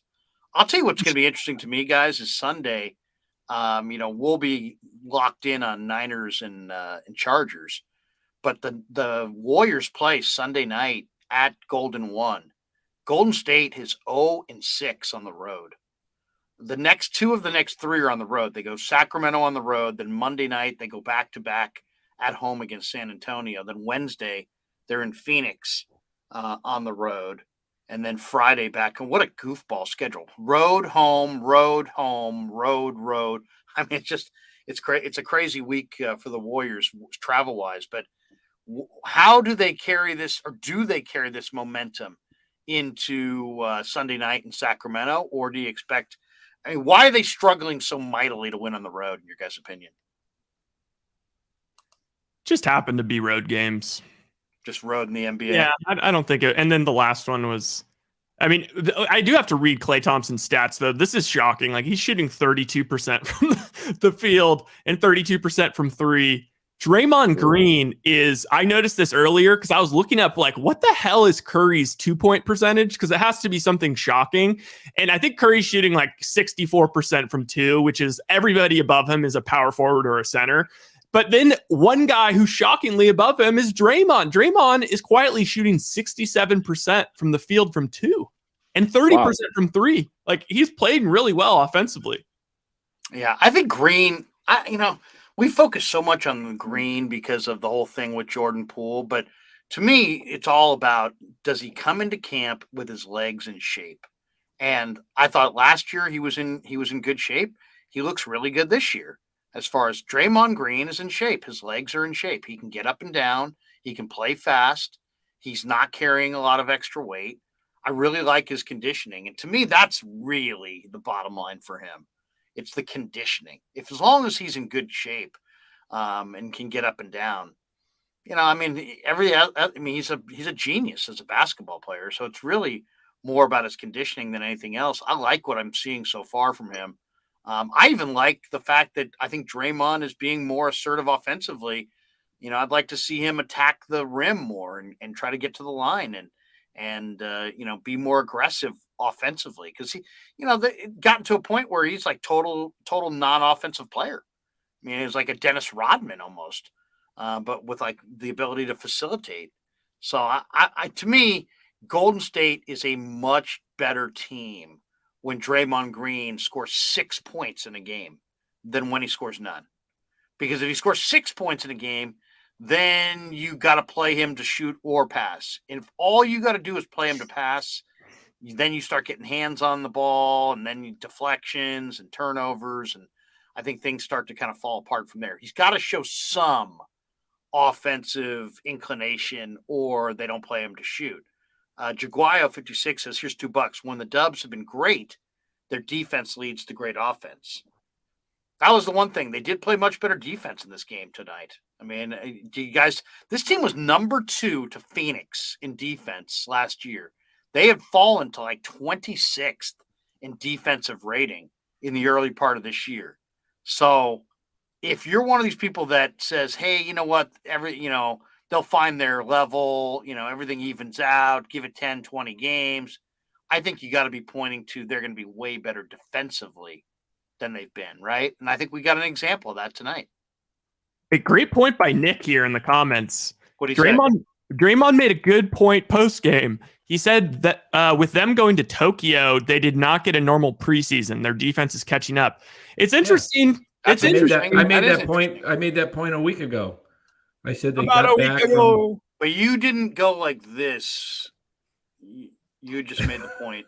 No, I said when they get back from Japan or wherever they were, Tokyo, that it wipes you out too. I mean, with the Wizards, that's who they played, right? The Wizards, and the Wizards have been god awful. Yeah, I hate when they go to Asia, because I've been to Asia about 7 times, and it takes me. Well, of course, I'm much older and not in shape and all that. Ironically, Curry's the one guy who knows how to do that trip. So he very much like you, Dan. And he's were you there on a shoe junket? Yeah, I was there promoting my shoe. Promoting Skechers. Yes, promoting. Yes, orthotics. I was promoting the or Clark's orthotics shoe. He's there the walking shoe. This is the shoe of the 55 and over American. Yeah, this is the what are we called? The Boca Vista. Yeah, Boca Vista. Boca Vista brand. This one is. This is the one you want to have. If you offer slides, just like the guy from Crocs. Yeah, what's the guy? The guy, the right wing guy on who's always. And you can buy my pillows. You can buy Mike Lindell. Yeah, you like Mike Lindell. You can get my slides. You can get my slippers. By the way, slippers, they come in great colors. I always wanted to ask you about that, because you guys used to have to do so many My Pillow ads, like back in the day when you were on radio. I feel like every time I was listening to you, there was some My Pillow hit that Kate Scott was doing or whatever. Is it real for Harry's razors work exceptionally well. Yeah, with the orange razors, and the handle's wonderful. Yeah, I got one of those. I tried one of those Harry's out, orange ones. Was that surreal for you that he became such a big figure, like he's such a big name in terms of political celebrity sort of angle right now? Like I feel like I thought that was like a local company or something. All of a sudden it's like, whoa, this guy. Mike Lindell, he was on every show before a lot of people dropped him, I think. Hey, Bay Area, we're going to get on to some other things, but why don't you make your final point of the night, and we'll let you get on with your night. We don't want to take too much of your time. We're 90 minutes plus into our live stream. If people are just tuning in, Warriors were down 52-48 at the half, and they come back with a big second half. Golden State, an impressive win over a very good Cleveland Cavaliers team. Steph put them on his shoulders, 40 points for Steph. Warriors won the third quarter, 32-24, 13 assists for Draymond. Golden State was plus 21 at the three-point line. And despite a rough night, 3 of 13 shooting from Klay Thompson, the Warriors get the win. And we also saw the Warriors bench go, plus 15, 28-13. Warriors bench outscored Cleveland's bench. Bay Area, your final thought on the night before we let you get on with your weekend. Bay Area. Just no doubt. First name. I like. I like that one. Hey, it was a great win. Wins like this against good teams like the Cavaliers, I think the Cavs are going to be, in contention in the East, for whatever, a top 4 seed in the Eastern Conference. I think wins like this build character. It can give us some momentum. I think we're playing a better brand of basketball, and whether that has to do with the rookies or the youngsters sitting this one out think some of it has to do with that. I thought Anthony Lamb was in the right place at the right time tonight. And, we're going to see Wiseman. We're going to see Moody. We're going to see these guys. Kuminga, I think, is still an exceptional talent with a lot of promise. But I'm going to leave you with a little bit of Niners talk. Niners are playing the Chargers Sunday Night Football. The Chargers. I thought you were going to sing a song. I'm going to leave you with a little ditty that I came up with when I was on the prairie. Okay, go ahead. You don't want to hear me sing. But the Chargers, they're a bottom 5 run defense. Yeah, in the NFL. And the Niners on the flip end, they got the stingiest rushing defense in all of the NFL, giving up like 85 rushing yards a game. So what I'm looking at as an X factor, Herbert's been throwing a lot of quick stuff. We know the wide receivers are out. Yep. So the 49ers are going to have to tackle well. Big Eckler day. You got to tackle Eckler. We're going to have to tackle. These linebackers get to the football, make secure tackles. And I'll leave you with a fun stat that I looked up. I was looking up some next gen NFL stats. Talanoa Hufanga has the 20th fastest ball carrying speed of the year out of anybody. It happened on that 50-yard pick six that he caught from Matthew Stafford, ran back, clocked over 21 miles an hour. Great play. Maybe the play of the year so far. I saw that on Next Gen, and I was like, that was the thing they were saying Hufanga couldn't do, right? Is that what the hell? I don't understand. Like, is that one of those things where it's like the radar guns now, where it's like, all of a sudden, some guy's throwing 103, and it's like, is that? I believe it's real, but it's also like, how can a guy run a 4.7 and like be a 77 in Madden? And now, that explains why they bumped his speed up to 90s. They must have seen the Next gen numbers. But that's crazy. The adrenaline, Ryan. That adrenaline kicks in. You get a new gear. Yeah, hey, fellas. Hey, Barry. Thanks for having me. I don't know what obviously Sunday night is the Warriors' next game, but we're going to be talking Niners that night. What do you think of Monday night joining us for another live stream after the Monday night game and Warriors Spurs? Maybe a little live stream Monday night. You're up for that? I'd love it. No doubt. I'm there. Hey, man, have a great weekend. All right, you too. Thanks, guys. Later, Bay Area. Eric Price, BayareaBaller. Let's do this. Let's pay the bills, and we'll come back with some few more thoughts. I've got some gambling I need to talk about. We got to talk a little baseball. We got to talk a little 49ers. We got to talk a little. Danny wants to talk about 55 and over. But Danny, go ahead. You're muted. Danny's muted. Oh, I'm muted. I'm talking. I always call Eric. I call him Eric now because I slipped the one time and called him Blue Baller instead of Bay Area. That's not good. BayareaBaller. As a rule, he doesn't want to be called Blue Baller. Yeah, I get that. So, yeah. Hey, thanks for your time, Blue Baller. Go enjoy the rest of the hot tub. Eric is a little safer for me. When you get over 60, sometimes you get your tongue tied a little bit, and Let's call him Mr. Baller. Yeah, excuse me, Mr. Baller. Yes, Bueller. Mr. Baller was my father. All right, first we got a word from our sponsors on the Krueg Show, and then we'll be back with a few more thoughts after this. Larry Krueger here for Telmetrics. Thanks to Casey Bateman and the good people at Telmetrics. If you're an occupational therapist, if you're an orthopedic surgeon, a chiropractor, a physical therapist of any kind, Telmetrics is designed for you to use in your practice and will greatly benefit your patients. Telmetrics uses computer vision and artificial intelligence and provides a platform for outpatient rehab therapy services, both in the clinical and the telehealth environments. So using Telmetrics can improve your patient's experience and much more. So for all your sports injury needs, or if you're a physical rehabilitation specialist of any kind, make sure you use telmetrics.co, TELMETRIX.co. And thanks to Casey Bateman and all the good people at Telmetrics for being a proud sponsor of the Krueg. I'd like to thank our sponsor, Dan Coccimilgio. Dan is a buddy, and he is a phenomenal personal retirement planning specialist. And you can contact him today at securemoney.com or at his number 925-628-9966. There's a lot of uncertainty in our world right now, and you want to make sure that your money is secure. That is the key. Danny's got 25 years of experience, born and raised right here in the Bay Area, and he can help you get an immediate 10% premium bonus on your principal retirement account. So give him a call, 925-628-9966.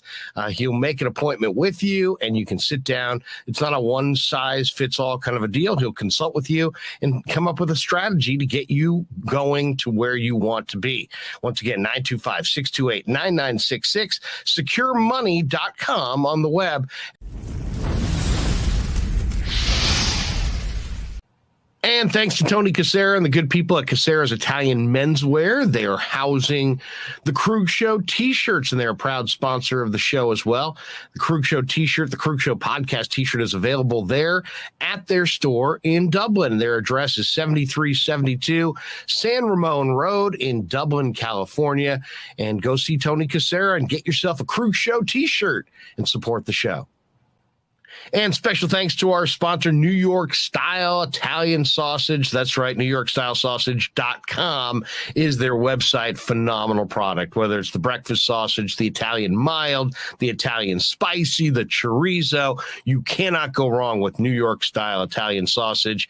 Once again, NewYorkStyleSausage.com. Often imitated, never equaled.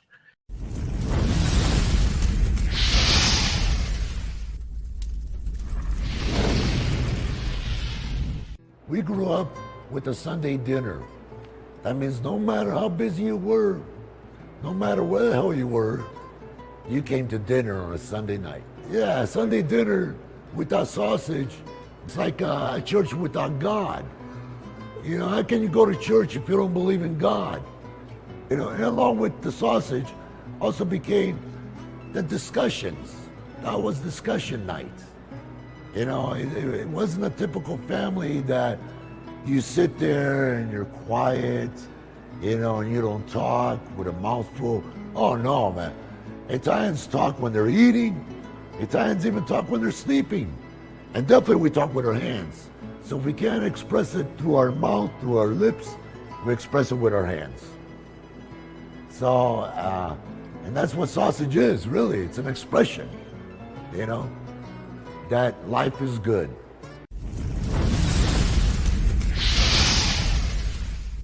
So New York Style Sausage was started over 70 years ago. We are the largest producer of fresh Italian sausage on the West Coast.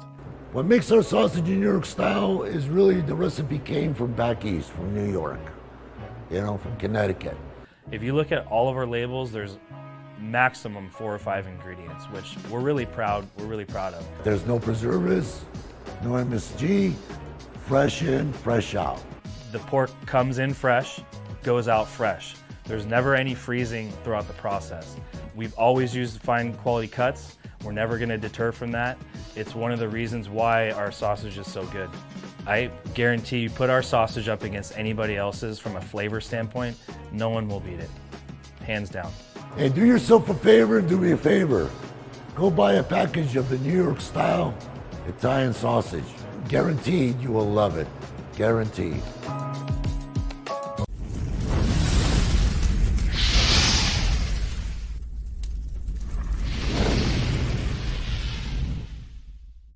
Here comes the money shot. And anytime you get the wink from Pasquale, you know It's you're just like- living right.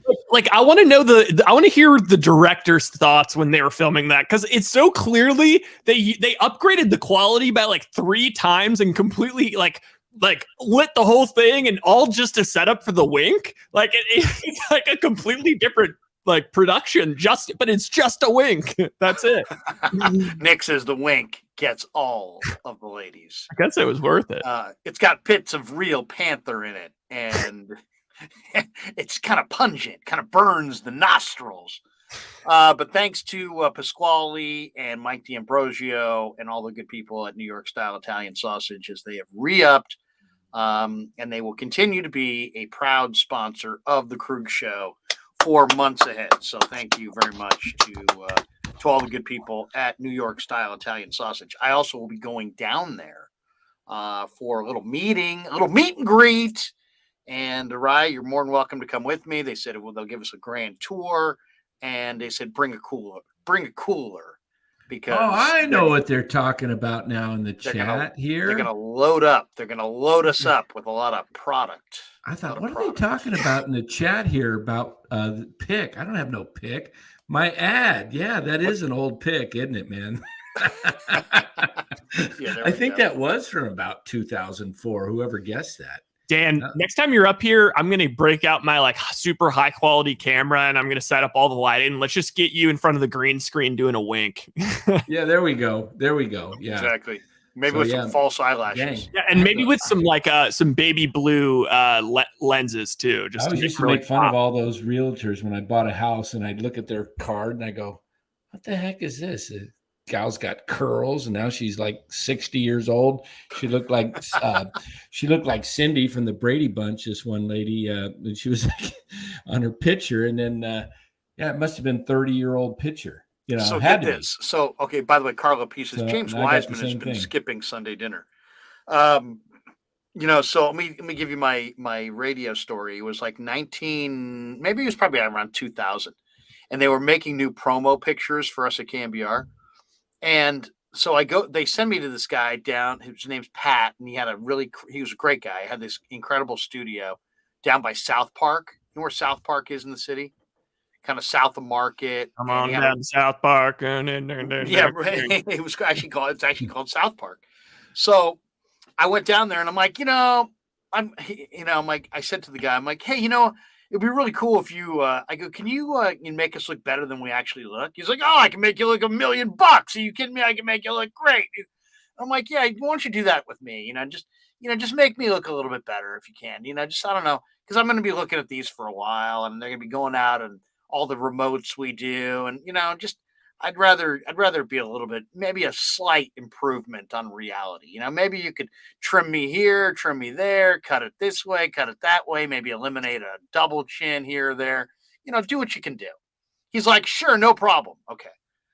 Fast forward like 6 weeks. So I go down there, take the pictures, come back the next day, and come back like 6 weeks later. We're getting ready to do a remote.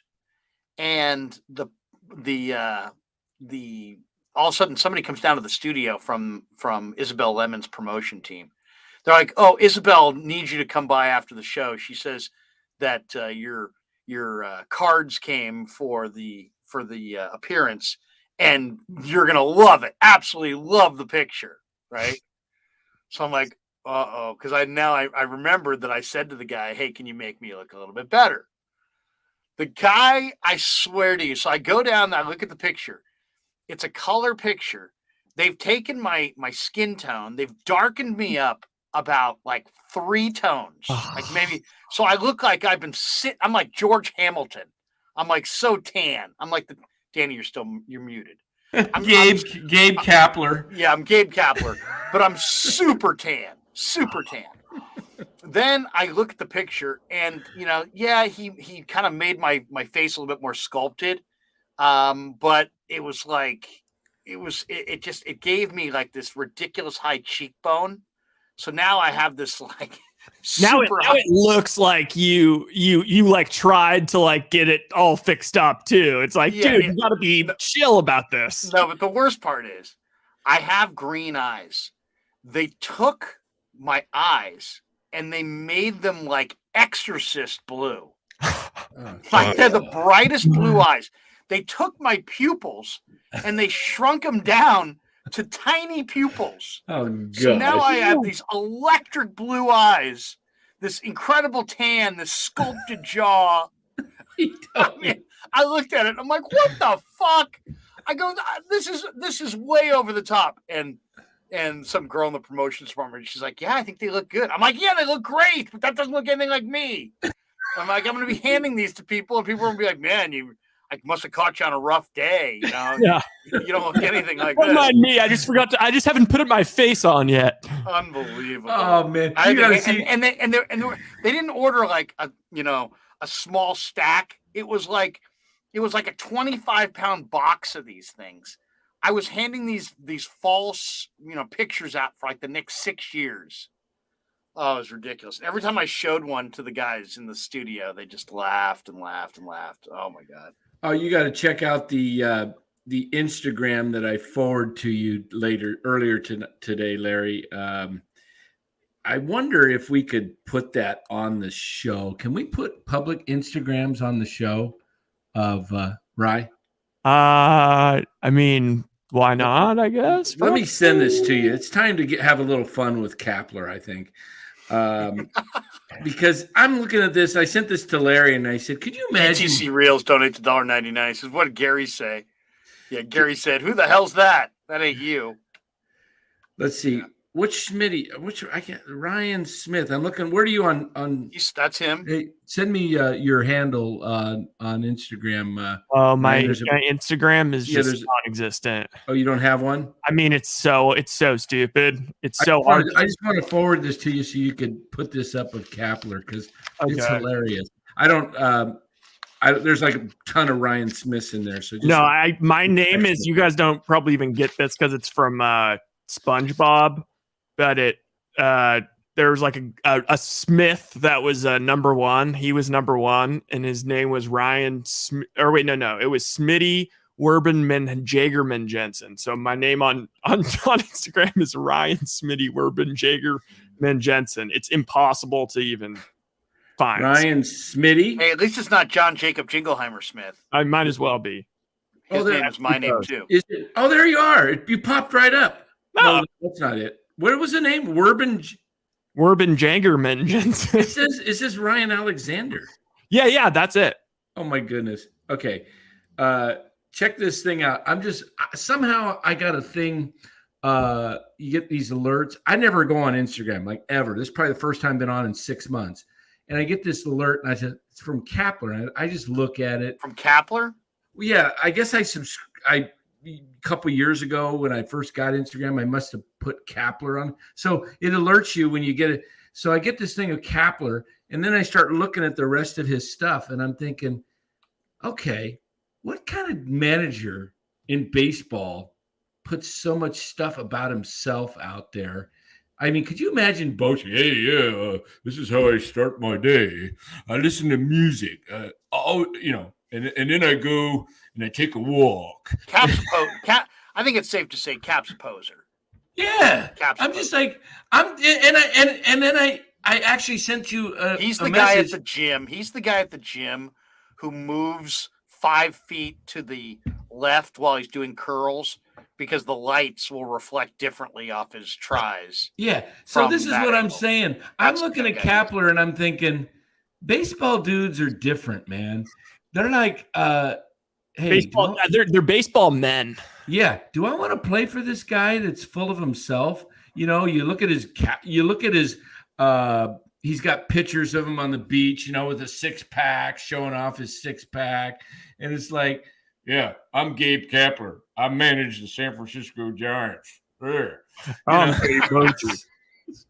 like, I'm just thinking. Every year except for 1 year, we've been 500. Is this going to attract Aaron Judge? I hope this doesn't kill it, man. I'm serious because. What did you think of that report that the Giants? There was some other report in the last 24 hours that the Giants. I think it was Joel, the guy from MLB Network, Joel Sherman, says that Farhan doesn't really want to go after Judge. That he's more interested in spreading the money around. Who knows? Huh. To me, Dan, did you send it on Instagram or did you? Yeah, I sent it to your Instagram. I don't know how to. You might have Jagerman. I don't know how to send it anywhere else. I mean, What about a screenshot? It's a little video. Let me see if I can do it again. By the way, congratulations to my son's high school, Northgate High School, beat Los Lomas tonight in the Battle of the Creek. I think it's the first time in like 7 years, maybe 5 years, something like that, cool. Northgate has taken down Los Lomas. Really? That's surprising. We used to whip Los Lomas all the time. They weren't even a factor. But where'd you go? Clayton Valley. Yeah, well, that's why. Clayton Valley has a great team. Northgate doesn't have nearly as good a team. Clayton Valley's got a really good team. Clayton Valley's like junior De La Salle. Well, now it's become a charter school, but when I was there, it was a public school. But, all right, let's let me click the share button. Oh, there. Okay, I was just trying to think if I was like, damn, I don't have any versions of this where I have like a super old thing on my business thing from a while, but I was thinking my license is probably getting a little ridiculous at this point. Because I do have had, I mean, I just turned 27. And I still have my permit picture. Oh, Like, is that stupid? Like, I use that at the bars and stuff. Oh my God. What happened? You were like half the size. Oh, I know. Dude, what happened? Your neck. You look like Brock Purdy's. Put that up again. Brock Purdy's future That's say son. 1995 is your okay. Yeah. Oh, I was 10, probably 13. about 100 and if I was 15 and a half, I was probably like 170 6'5" though. You were 6'5" at Did you have at braces 16? under there? It looks like you have braces. No, I was just pissed off because I failed the first permit test. Did you have a mouthful of water? I was pissed off. For whatever reason, I was pissed off. I failed like the first permit test or something, and I still took the photo, and I was all butthurt. And I didn't really, and I was feeling probably pretty awkward. Like, didn't quite know if you were. You don't have a driver's license that's updated? No. How do you get away with that? Well, I just keep every time I've like renewed it, I've just checked like keep same picture because I'm just trying to get out of there as quickly as possible. Yeah, I know. It's getting to a point where it's a little ridiculous. This one, Carlo P. Ryan, I'm 10 to 12. Happy belated birthday. Oh, sweet. That is so funny. Okay, so I decided to wager tonight on a little college football. I know that's Little shock a lot of USC? people. No, so this is what I went with. I went with a 2-team teaser. I went with Fresno State against UNLV. Fresno State only had to win by 1. They won 37-30, but it was a back and forth game. Jake Haener had a nice day throwing the rock. 300 plus yards for Haener, 3 touchdowns, and Fresno State beat the Runnin' Rebs on the road. And I'm not sure where they played. They wonder if they play at that field that's way off the strip, but just in the middle of nowhere. I think it's Boyd, something like Boyd Field, something like that. I'm not sure where Vegas plays. Maybe Vegas plays on campus. But anyway, so I went with that, and then tomorrow I piggybacked that into I took Oregon on the teaser tomorrow against UW in Autzen Stadium. Ducks are 8-1. Bo Nix has been playing incredible football. Michael Penix is a really good quarterback for Washington, and the Huskies roll in 7-2. It's the spread is Oregon minus 12. I've got them now like minus 4.5, I think, on the tees. What do you guys think? Number 6 Oregon, number 25 Washington in Autzen.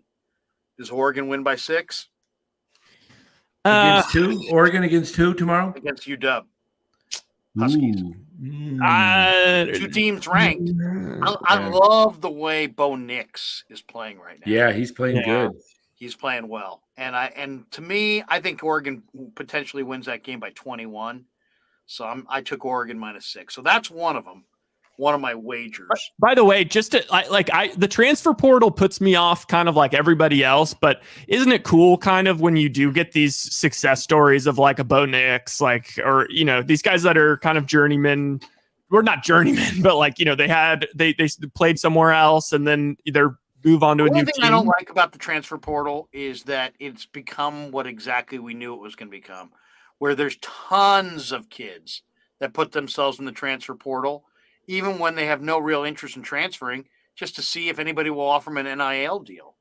Yeah. So now it's created a chaotic feel to the whole thing. I'm all about helping the players, but it seems it's a little chaotic. It's a little chaotic. Do you see Kirby Smart take a shot at? I think was taking a shot at Saban. He said, "You know, we're doing this, and I'm so proud of our team, and you know, we're doing this without any transfers."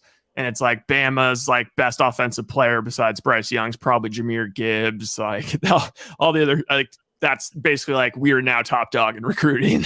Yeah.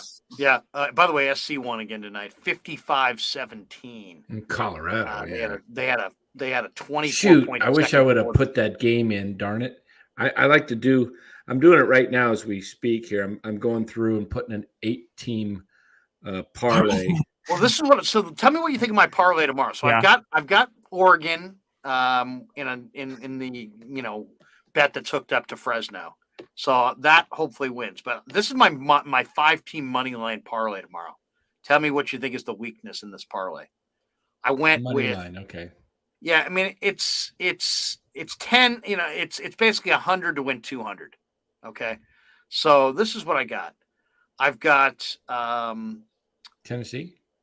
no, not Tennessee. I went Penn State in Happy Valley to beat Maryland.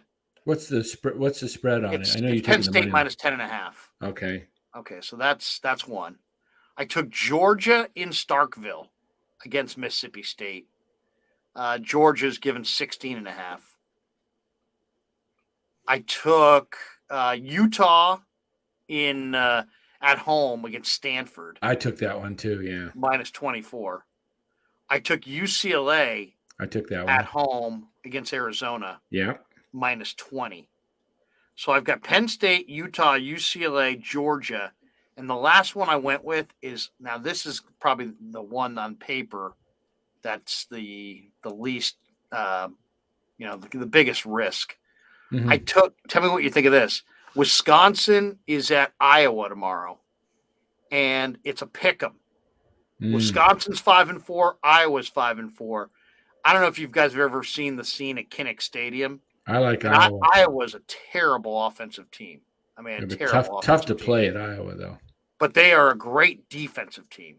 Yeah. Who'd you take? So Who'd I you took take? Iowa. I took Iowa. Yeah. If either one at of those home. teams you bet on, you just don't even turn that game on. Like it's just Yeah, so, that's to give you a little bit better odds. Otherwise, if you took another Yeah. huge favorite, you'd probably bet 100 to win like 30, Georgia, right? Georgia, Utah. The only games I'm worried about really are Iowa against Wisconsin and a little bit of Penn State. A little bit of Penn State. Gosh, I don't no even see action that. on the one. I'm surprised you didn't put any action on is TCU plus 7.5 at Texas. I was gonna tease that with the Longhorns getting 14, or with TCU getting 14. Okay, it's up to 7.5. So I guess if you did a 6.5 point tease, I kind of like maybe teasing that and then maybe teasing Navy. Yeah, I was just checking. I'm looking at that Navy. Yeah, what do you think of Yeah, Navy Notre Dame? It's like Notre Dame's offense stinks. I think that I think 17? maybe, but I'm not saying they're going to win, but if you could tease that, there's no way they get blown out by more than 17. I kind of like the under 124 in that Notre Dame Navy game because I think Notre Dame will come out and run it, and Navy is going to run it. Yeah, So- that's a fun team to sprinkle some money line on because you just never know. The one that the ones that I was intrigued by, but I just stayed away from. I think LSU is worlds better than Arkansas. Now, I've seen LSU just upset Alabama. Arkansas has struggled against crappy teams this year. LSU's 7-2. Arkansas's 5-4. They're sub 500 in the SEC. It's LSU giving 3.5 in Fayetteville. So I kind of like LSU to cover that. And then the other one that's kind of interesting to me is you could have I kind of like both of these. I kind of like Clemson if you teased them down to just a winner over Louisville at home. But I also kind of like Louisville if you can give them, 14.5 on the teaser. Louisville's pretty good, and Clemson's not. This is not an all-time great Clemson team. Yeah. You know what, Larry? The LSU one scares me a little bit just because I agree with you, but just like the come down off of the high of beating Alabama coupled and the unbelievable win coupled with Arkansas. If you look at Arkansas' schedule, I was trying to see who they've lost to. Their only truly bad loss, their first 3 losses were by 2 to A&M, then they lost by 17 to Bama, then they got housed by Mississippi State. But then they lost last week by 2 to Liberty, which kind of tells me that maybe they were looking ahead though to this LSU game and got caught, and that maybe they're going to be max motivated going into this game, and LSU may be a little bit like Arkansas does have an awesome runner. Let me see his name. KJ Jeffrey. No, that's the quarterback. Who's their runner? They got a great running back. Who is it? AJ Green, Dominic Johnson. They got a couple good running backs. Raheem Sanders. Sanders is their star back. Oh, Raheem Sanders. Raheem Sanders. What do you guys think of? He's 6'2", 230, and he's a sophomore. You should see this guy, man. He's a monster. But I'll tell you the other game that I was intrigued by, and I stayed away because I don't really trust it. But the Florida Gators, let me double check this. But I think the Gators, you can get the Gators at home. Have you guys ever seen a game in the Swamp? No. I mean, it's a really tough place on TV or been there, you mean? Been to Gainesville. They get South Carolina. It's Florida against South Carolina, and it's Florida -6. And to me, Florida -6. Now, is Richardson hurt? Which Richardson do you get? Like, is Richardson going to be turning the ball over, or is Richardson like last week going to just dominate on the ground? I know. He's got 9 touchdowns and 7 picks. What do you think Kentucky Vanderbilt for just the money line? You think Kentucky easily? I don't really have an opinion. They're minus 930. They're 17.5 point favorites. Yeah. You think that's a safe one to take? Yeah, probably. To me, Missouri is given 19.5 at home Tennessee's given 19.5 to Missouri. I took the Tennessee. I'm going through here. I had I'm trying to add one more team here, and I'm. Larry, what are your thoughts on Richardson as far as I feel like if he came out this year, he could be like he's too raw. He should go back for one more year and then he could be like a top 5 pick. But if he came out this year, I feel like maybe a team would maybe take a flyer on him in like the late 2nd or early 3rd. Yeah, something like that.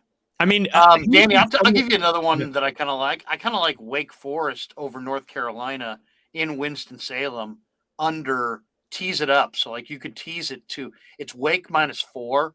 So you could go to Wake +3 and tease it up to, 85 or something like that. Yeah. And then go under. Yeah. I'm going to take Utah. Wait, just real quick. The Utah number is big though. 24. Yeah. Jesus, that's. I'm just taking the money line. See, the money line's a lock. Stanford could play Utah in Utah 100 times. They would lose all 100. How do you think about Minnesota at home to Northwestern? They're 17.5 favorite. I don't know much about Minnesota or Northwestern as far as how they're doing this year. That could be I wouldn't shock me if all of a sudden Northwestern pulled that upset because it's. I like Minnesota there. If you watch the Golden Gophers this year, they have a running back named Ibrahim, who's just badass. So Minnesota's playing. What's their record? Muhammad Ibrahim. He's already gone for 1,000 yards. Jesus. Is Minnesota decent? Is Northwestern bad or is Minnesota that good? I think Minnesota's pretty good. Didn't Minnesota's almost beat? Didn't Penn State? They almost beat. All right, I'm going to take Minnesota. He's a senior running back, 5'10", 210 out of Baltimore.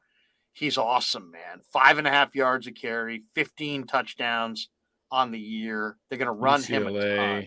Home. Yeah, I like Minnesota. Let me check Minnesota's schedule. Minnesota, let's see, shut out New Mexico State, crushed Western Illinois, destroyed Colorado. All those teams are terrible. But then Georgia on the road. State. You think that's a lock? You get Mississippi State on the money line? Yes. Yeah. You don't think they can get upset there? No. Mississippi State. All these money lines you're combining are like going to be. You're not going to get any. You got to go for one money line team that's. Oh, that's not the way I do it though. Air Force 21. They're at home to New Mexico. 18-10 minus 18-10. I take that. Here's my strategy. What minus I do 18-10. I have no idea what that means. That's $1,800 to win 10. Yeah. But I do it in a parlay. So I take the highest. I take the best odds in my. Okay, Boise State. They're minus. You got to remember though, Dan, that these are college kids and upsets happen. Like. Okay, stuff happens. Go back. Yeah, that's the one thing. Yeah, it is college. I keep going with the more professional outfits. So I go with Utah a lot. Yeah, Dan, exactly. Like if I was going to do this, I would only pick the teams that I like a 1000% trust in and have max motivation. I'll tell you one that I really like, Danny. I like TCU getting 15 points on the teaser. TCU against Texas. TCU very well could beat Texas. Yeah, just bang the TCU money line just for shits. I mean, it's going to be a one-score game. It's the going to be the only thing is you're going to lose some hair watching that game because that game, it's going to be back and forth and back and forth. I'll tell you another team that's kind of interesting. I mean, Syracuse is bad. Their defense is good though. Syracuse has dropped 3 in a row. NC State doing anything this year? Yeah, NC State's got a good defense and a pretty good quarterback. All right. What do you guys think about this? Just real quick. I forgot. This is what I was going to say about Anthony Richardson. I was having some fantasies about Malik. Wait a minute. That doesn't sound good. Anthony Richardson, and then you're having fantasies. It's okay. Okay. I was thinking if Tannehill, Tannehill's not back next year, but they don't feel comfortable rolling with Malik Willis because he can't really pass. If you're going to pick a guy that's an inconsistent passer, imagine if the Titans just drafted Richardson and they just ran a read option with Derrick Henry and Anthony Richardson. That would be frightening. That would just be just so badass. It would never happen, but it would be badass. Yeah. I bet against Arizona last week, and they have this quarterback, Jaden DeLora, against Utah, and he got knocked out of the game, or they took him out of the game. But I love UCLA, with Charbonnet at home and, nighttime at UCLA to take down Arizona. I don't know if you got that one in there. But, interesting. And then as far as NFL goes, I don't know if you guys have looked at the NFL Sunday. I mean, how can you not take Seattle, even though it's in Germany? Why the hell are the Bucks favored over Seattle? It doesn't make any sense. I know, but when you see spreads in the NFL that make no sense, go with them. Don't fight them. I know, but I feel like everyone's afraid. Everyone doesn't want to be holding the bomb when it goes off and Geno turns into a pumpkin and, the Seahawks play poorly. I'll tell you what I like this weekend. I like Bears over the Lions in Chicago -2.5. Definitely like that. All right, here's my strategy, guys. I just picked 8 teams for whatever reason. I can't go over 8, and it limits me. So I took Notre Dame, Tennessee, North Carolina State, Houston, Utah, UCLA, Georgia, and Air Force. That's 8-team parlay. Put 100 in to win 89. There's no free lunches in nature, Dan. There's always a catch. I know there's too good to be true. There's always a catch. I've done this 2 weeks in a row and come through. Is this the week that bites me? These are all minimum 17-point favorites, and most of them are home games. I mean, Navy could beat Notre Dame. I could see. I know, but Notre Dame's playing for a more of a bowl game now, aren't they? Because they beat Clemson, aren't they? Can't they win the ACC or something? No, they've lost all, I think. Notre Dame's got a great record against the ACC. If you look at their number, they're not. Are they still independent, or are they playing? They're independent, but they play. Okay. If you look at they're 12-0 against the ACC in their last 12. I know that game's at Navy. That Navy could be fired up, and Notre Dame's. You guys got a favorite NFL game? Does anybody in the chat have an NFL game? The trap game also is what the hell do you do with Dallas? I mean, Dallas -4. At Lambeau, that seems insane. And it's I don't understand how that line can be that, but then people the Bucks are still favored over Seattle. It just feels like if the Bucks lost that Rams game, which they should have, that Seattle would be favored in this game. Out of respect, I might just do a respect parlay and my respect parlay is going to be Seahawks money line, TCU money line. Respect. To me, I'll give you the one that intrigues me, just as a straight bet. Though I may want to buy a point. Dolphins at home -3.5 against the Browns. I think the Dolphins getting Jeff Wilson to me they look really good. I like the toughness that he brings. complemented with the speed that they already have, and with Tua back, and you get the Browns. I mean, I don't know. I mean, The Sharps are really heavy on the Browns. I have no idea why. No idea. yeah. Oh, I'm sure they probably know something. But the New York Giants at home against the Texans, given 4.5, that looks good to me. But I mean, that's that's probably a stay away. What do you think about this? I heard this topic brought up for the first time this week. The idea of Tyreek Hill as MVP of the league. It's interesting. Non-quarterback, yeah. Even including quarterbacks, like if let's say Allen is injured and Allen might be out for a few weeks. Yeah, he might be out for a few weeks. If the Dolphins go on to win that division and Tyreek Hill continues this production, I mean, he's the most yards of any receiver ever through this amount of games, and he's clearly is such a game, like he makes that entire thing go more so than Tua does.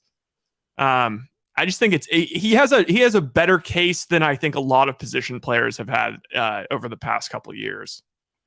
What do you think of the Niners against the Chargers? Niners -7. Oh, no. Sorry, my girlfriend's FaceTiming me. Oh, let's see her. Put her on. Have a conversation. I think she's Niners -7. Ashley says she agrees with the Dolphins. She likes the Dolphins. What do you think of Niners against Chargers -7?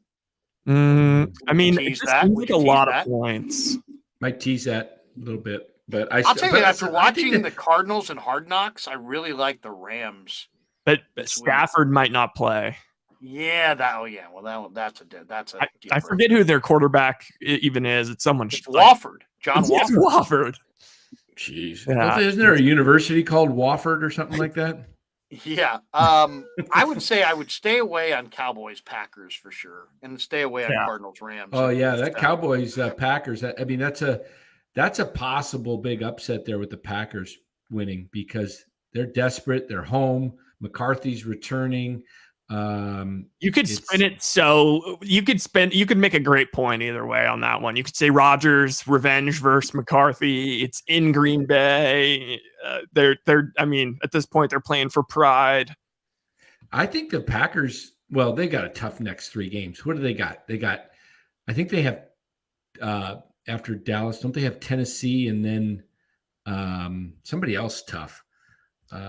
Sure, they're all tough for the Packers at this point. I know, but for them, I think they, Rodgers, because they've done it before. They've won like 6-7 straight to finish the season and make the playoffs. They've done it several years under Rodgers, at least 2 or 3 times where they got hot and had to win. Are you telling me relax?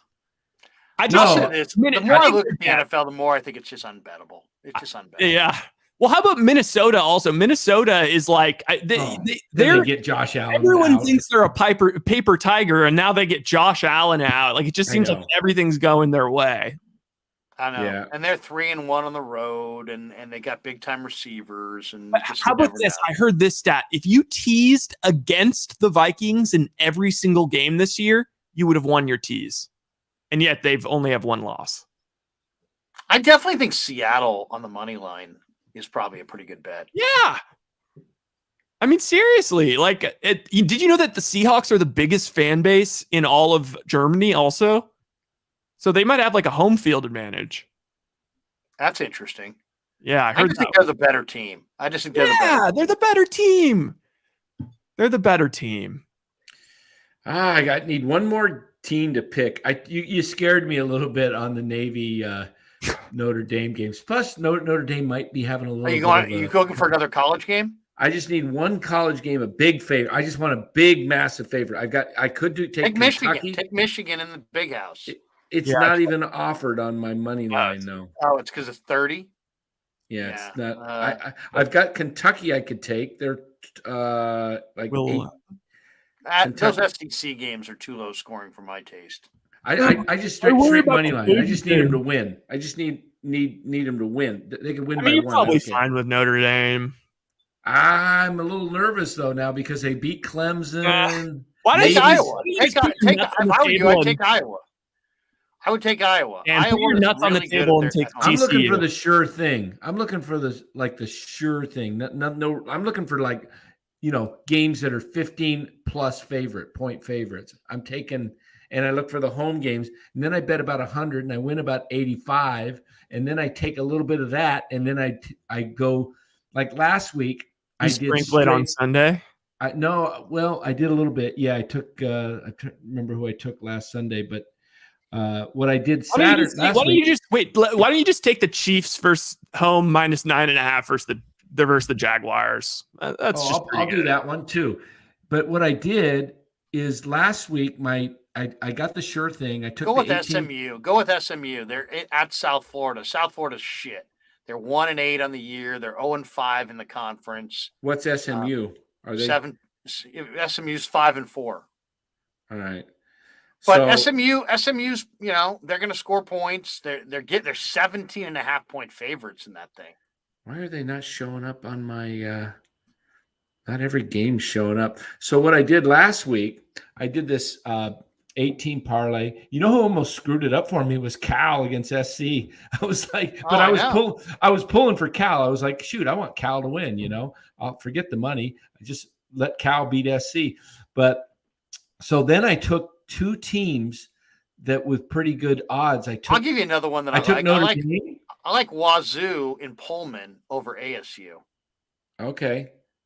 How about Oregon State over Cal at home?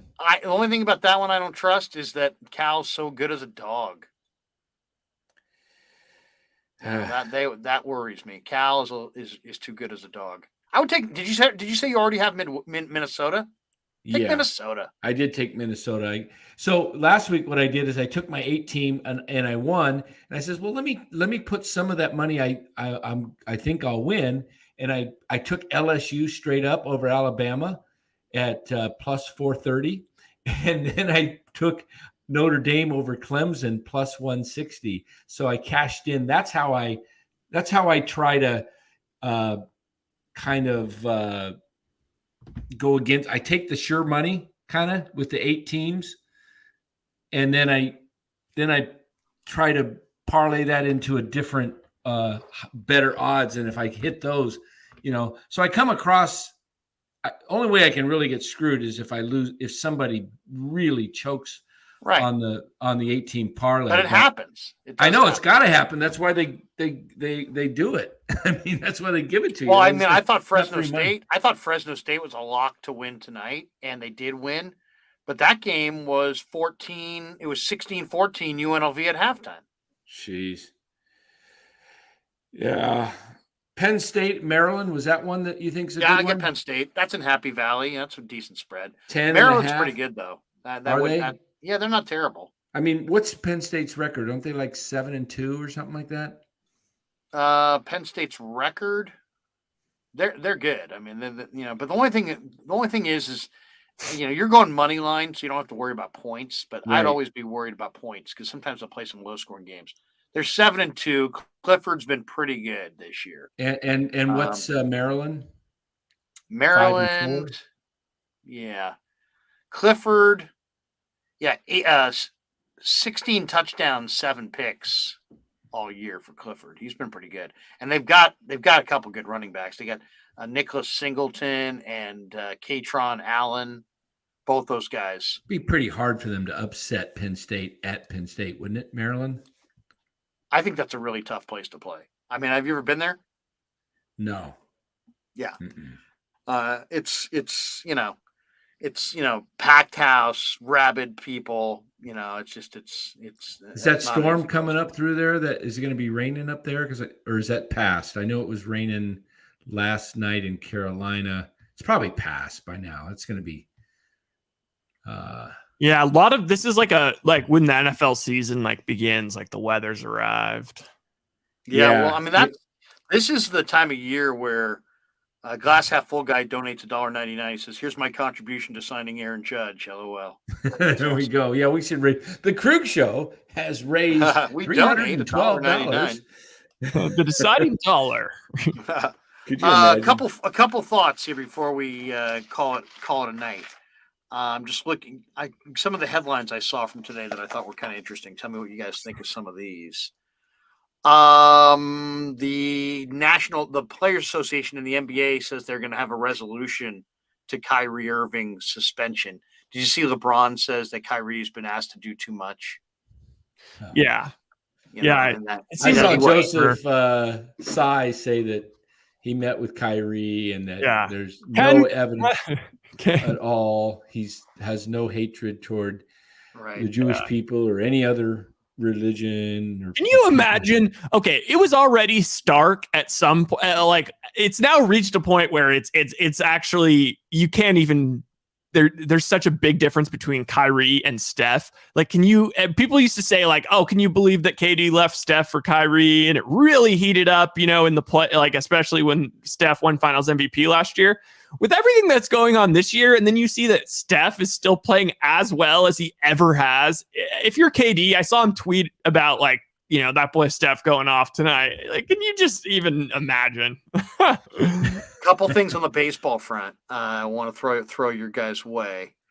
Astros fired James Click, their general manager, and Scott Powers, their assistant general manager. I think they did it. I think the reason they did it on Twitter was for clickbait. Wait, I don't think that's bad. That is bad. I don't think. I think that's Kyle Madsen right there. They gave him an offer, but I think he turned it down. He was like, "This is way too low." And then 1 year for a GM. I mean, there's the guy just won the World Series. Exactly. Hey, you know what I said? I started to tweet it, and then I pulled it back. I thought, I don't want to. If I get start working with the Giants or something, doing some. I was like. Hire this guy immediately in place of Farhan and team him up with Petulia, who they had a thing going. He was under Click. Click makes a lot of bold trades at the, for what you need. He made like 3 trades last year, the year they didn't win the World Series. Their bullpen stunk, and he fixed their bullpen at the trade deadline. This year he went out and made trades.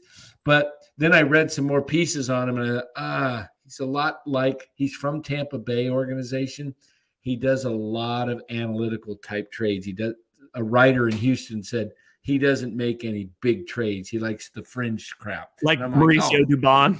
Yeah, I'm like, oh, crap. It's Farhan, too. Me, we don't need that. The Giants specialize in the fringe we don't need crap. That. Pirates trade for G-Man Choi from Tampa. Dodgers have signed Clayton Kershaw. They're in agreement with a 34-year-old lefty on a 1-year deal. They're saying it's roughly $20 million a year. According to reports I'm reading, the Dodgers have interest in the Japanese righty that's been posted, Kodai Senga. Have you guys heard of him? He's 29. I've heard he's a really good hitter. Is he a hitter? He's a right-handed pitcher. Oh, that guy. Okay, there's another Japanese. There's another Japanese guy who's a big-time hitter. Braves signed Nick Anderson. That's a nice little pickup. I see the Padres released our own Nick Martinez. Didn't they? Nick Martinez. Who's he? Padres reliever. I don't know. Isn't there a Nick Martinez with the Padres? I don't remember Nick Martinez. Giants, by the way, used 66 players last year. 66 players. A couple other interesting things. The Mets are going to be paying Edwin Diaz.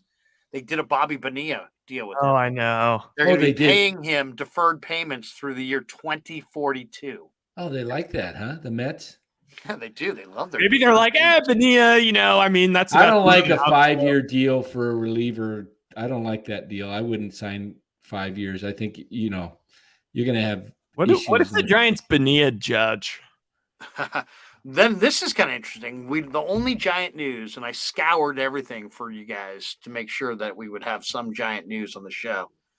The Giants at the GM meetings in Vegas met with Scott Boras.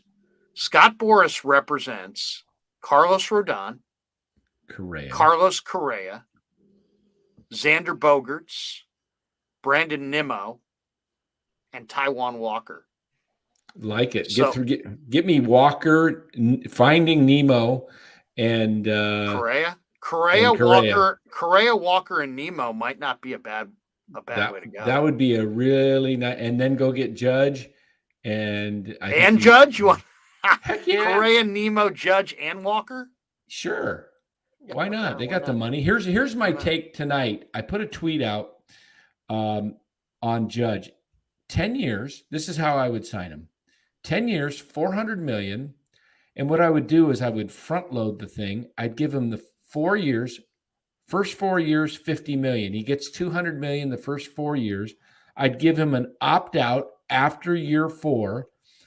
And the last 6 years, the $200 million would equal $33.3 million a year. So if Judge has great 4 years, and then he thinks, crap, I could go get a 6-year contract for 300 instead of 200, and he parlays his next 6 years into, more money, maybe back with the Yankees. And then if he starts faltering, you got 4 great years out of him, and he's going to be 35 after that? Shoot.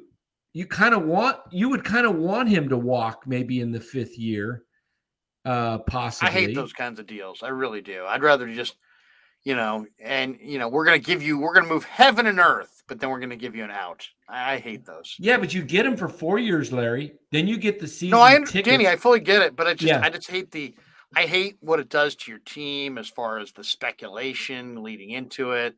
I just think that it's one of those things where if he gets hurt, then he opts in, then there's like bad vibes. If he's awesome and he opts out, and then it's like, well, what the heck? Why'd you get him? Well, maybe if you can sign him without the opt out, and then give him just years 1 through 4, give him the $200 million the first 4 years, and then the next 200 the last 6 with no opt out. I still like it that way too, because if you get 5-6 good years out of him, let's say, and then he starts to tail off, you could possibly trade him back to somewhere that, and carry part of the salary. Maybe you carry half of it and you're paying, 17, and the other teams Carlo carry. P says Danny would make a solid GM. Okay, couple other thoughts before we jet out of here. One, this would be good merch. I want a shirt that says I put a tweet out. Dan C. Monster Slam.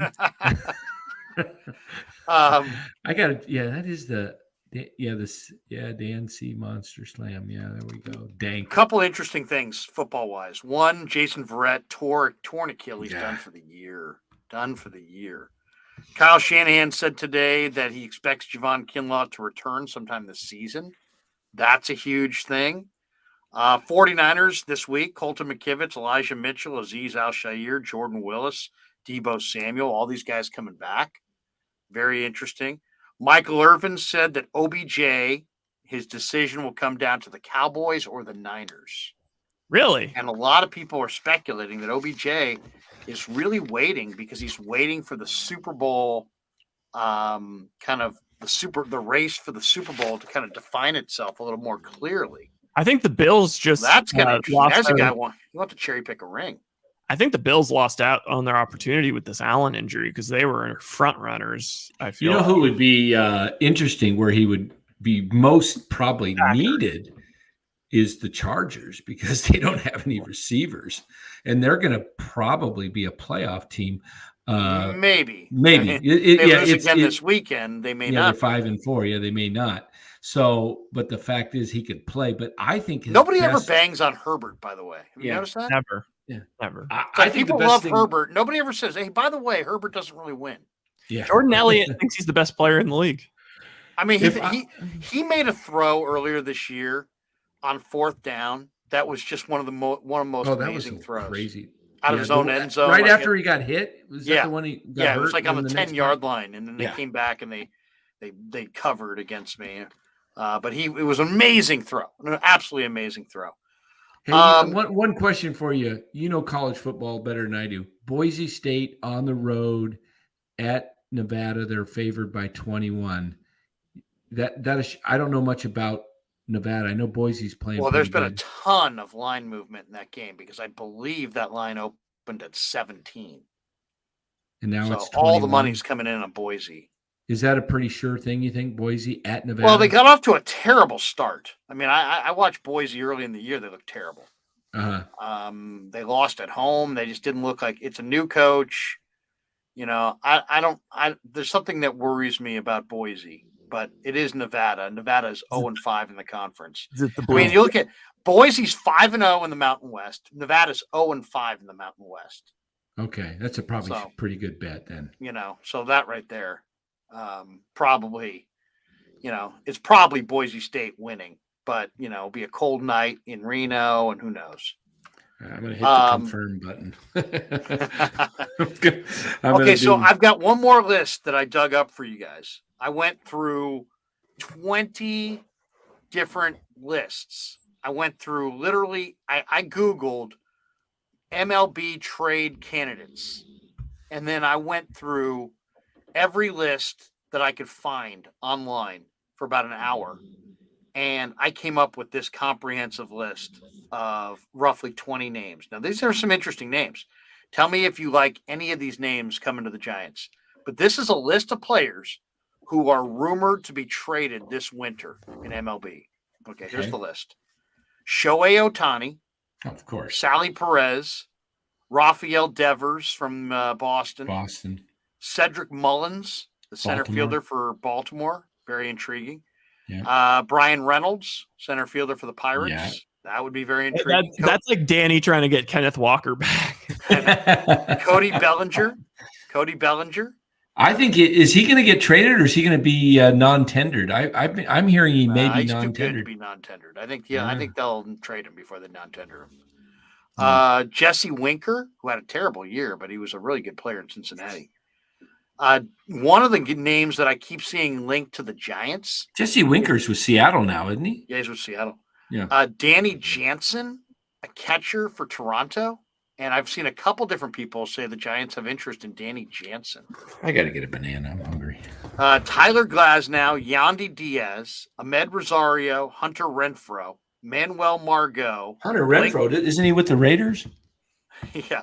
Blake Snell, Ian Happ, Shane Bieber, Pablo Lopez, Sean Murphy, Brandon Woodruff, Dalton Varsho, Pavin Smith, Jake McCarthy, all with Arizona, Carson Kelly, Herman Marquez, Max Kepler, Javi Baez, Corbin Burns. Yeah. I mean, yeah. St. Mary's guy, yeah. I don't know what the hell you'd have to give up to get Corbin Burns, but I would be very much knocking on their door. I give it up. Here's another one that I really like. I'm a big Rhys Hoskins fan. Mm-hmm. Rhys Hoskins at times looks great, at times looks bad. They're saying Philly may move him. He might be a nice replacement for the Giants. Guy went to Sac State. He went to Jesuit High School in Sacramento. Yeah. Perfect. He probably already hates Kapler. Exactly. Tyler O'Neill, Gleyber Torres, Eddie Rosario, Yohan Moncada, Nick Senzel, Ranger Suarez from the Phillies, a minor league catcher named Luis Camposano with the Padres. And here's one that I think makes a ton of sense. And I think if you said to me, make a wager on who's going to play center field for the Giants in 2023, I think it's going to be this guy, Ramon Laureano.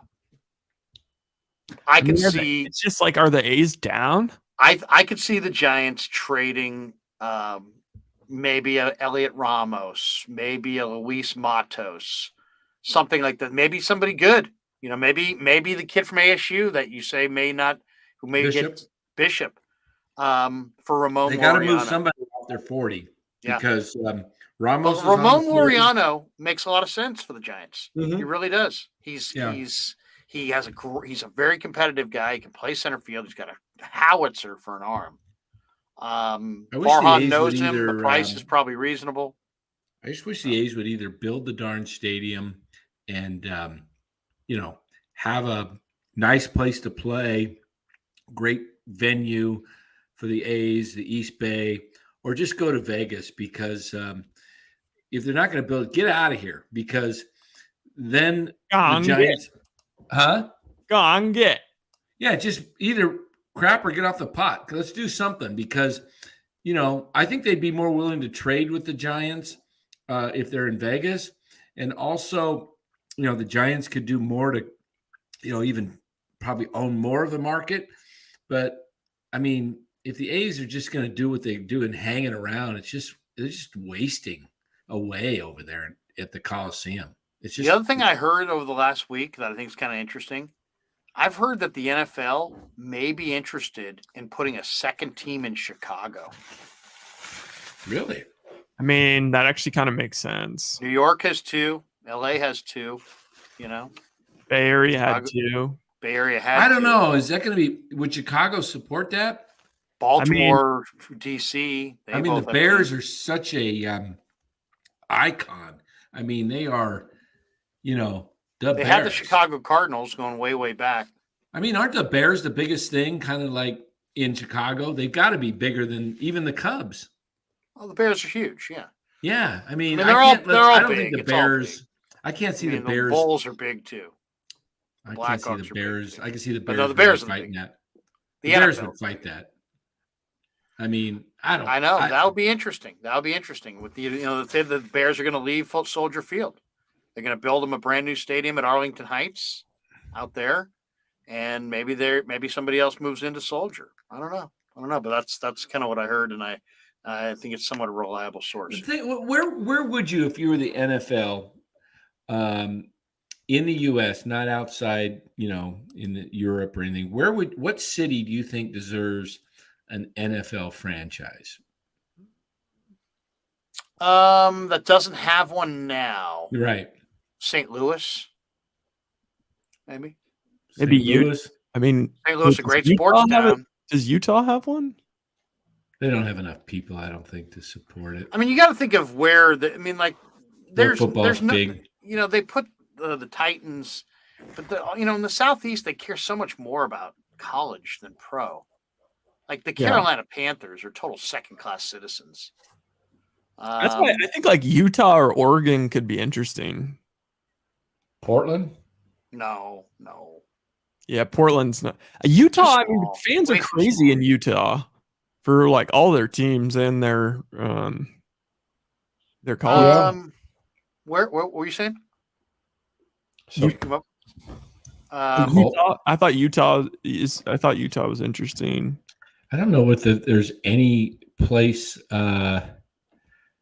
really left. I mean, What about Hawaii? they're so laid back over there. There's no Canadian, right? How about Vancouver or someplace? How about San Diego? San Diego, there it is. I just wish the Chargers would move back. They have nobody wants. They're like they don't even have a home team. They're not the home team when they play in LA. It's like How about Austin, Texas? I think they're too much. It's a pretty growing city, man. It's a pretty huge place. You got what? You got Houston. I'm just trying to think and of Dallas. big places that don't have it. I mean, I would have said Tennessee, but they have now the Titans. Right. And there's really I like the idea of Salt Lake City. Yeah, Salt Lake City might not be too bad. I first kind of Plus thought the about altitude and I mean, Utah does well there. How about a second team in the Bay? BYU? No. No. I don't. Well, we could support. I mean, if How about how about your 55 and over community? yeah, Boca Vista, yeah, we could Sacramento. Have all the games start really early. Monday Night Football there starts like 3. 3 in the afternoon. Got to make sure everybody gets to bed. What about like Spokane or someplace like that? No, that's No? not the people up there. I lived an hour and a half from Spokane, or 2 hours, I should say, when I was in Idaho. It's there's just it's a Seattle crowd. Mexico City. I mean, Portland does get good crowds for basketball and soccer, and they're pretty good at Eugene. I mean, like Oregon is down in the southern part, in Eugene, University of Oregon. I think your Salt Lake City might be because you would draw people there from not only Utah, but maybe you'd get some people that from Idaho would come over. You've got, some the other surrounding states. There's no football, if you could get them in. But I mean, Utah packs the house. I mean, what's the population of Salt Lake City? 500,000 or so? That's a good question. You just basically you need 65,000 people to show up every week. That's it. They'd get all the BYU quarterbacks. I'm trying to think. What about South Carolina? No? Ooh. Interesting. Charleston? I don't think there's enough people there. I'm gonna look up the population. I'm gonna have to look up U.S. states. What about? Hey, yeah, let's do that. U.S. states, capitals. What about? US states. What about Mississippi? Alabama? Like, I mean, I like the idea of Alabama. Yeah, what about Alabama in that's pretty close to Atlanta, but like if you're in what's that area of Alabama where on the hill there where they played the Iron Bowl for years and years and years? Birmingham might not be a bad spot. Here's interesting. Here's the first things that pop up. I put in a search: largest cities without an NFL team. First things that popped up were San Antonio, Portland, Salt Lake City, and Louisville, and then Memphis, Omaha. Nebraska's pretty crazy about their college football. Ooh, Memphis could be cool. I don't think they could support it in Memphis. I don't. I think looking at this list, San Antonio has a population of 1.5 million, and they love football down in Texas. I mean, that would be a third team in Texas, right? We got Houston and Dallas. Like Houston, like the Texans don't get that much support. Like it's all like I feel like everyone's so dwarfed by the Cowboys there that it makes it difficult. How about Madison, Wisconsin, or Milwaukee? Ooh. Well, that's right outside. The Pack is right there. Yeah. The Pack. They cover. How about Oklahoma City? Oklahoma City, I like. You've never been. Well, I mean, just in terms of like, I've been there. Thunder got great crowds. I did some work in Oklahoma City. I did some. In fact, got a couple clients there. I think Montana, a shock Montana. No, Montana doesn't have enough people, but it could draw if you go to Salt Lake. You get people coming down from Montana to go to games, to an NFL game. I mean, think about it. The country like Nebraska, Montana, the Dakotas, Utah, Idaho, Little Rock. How about Little Rock? All those states around that area. Where do they go to an NFL game?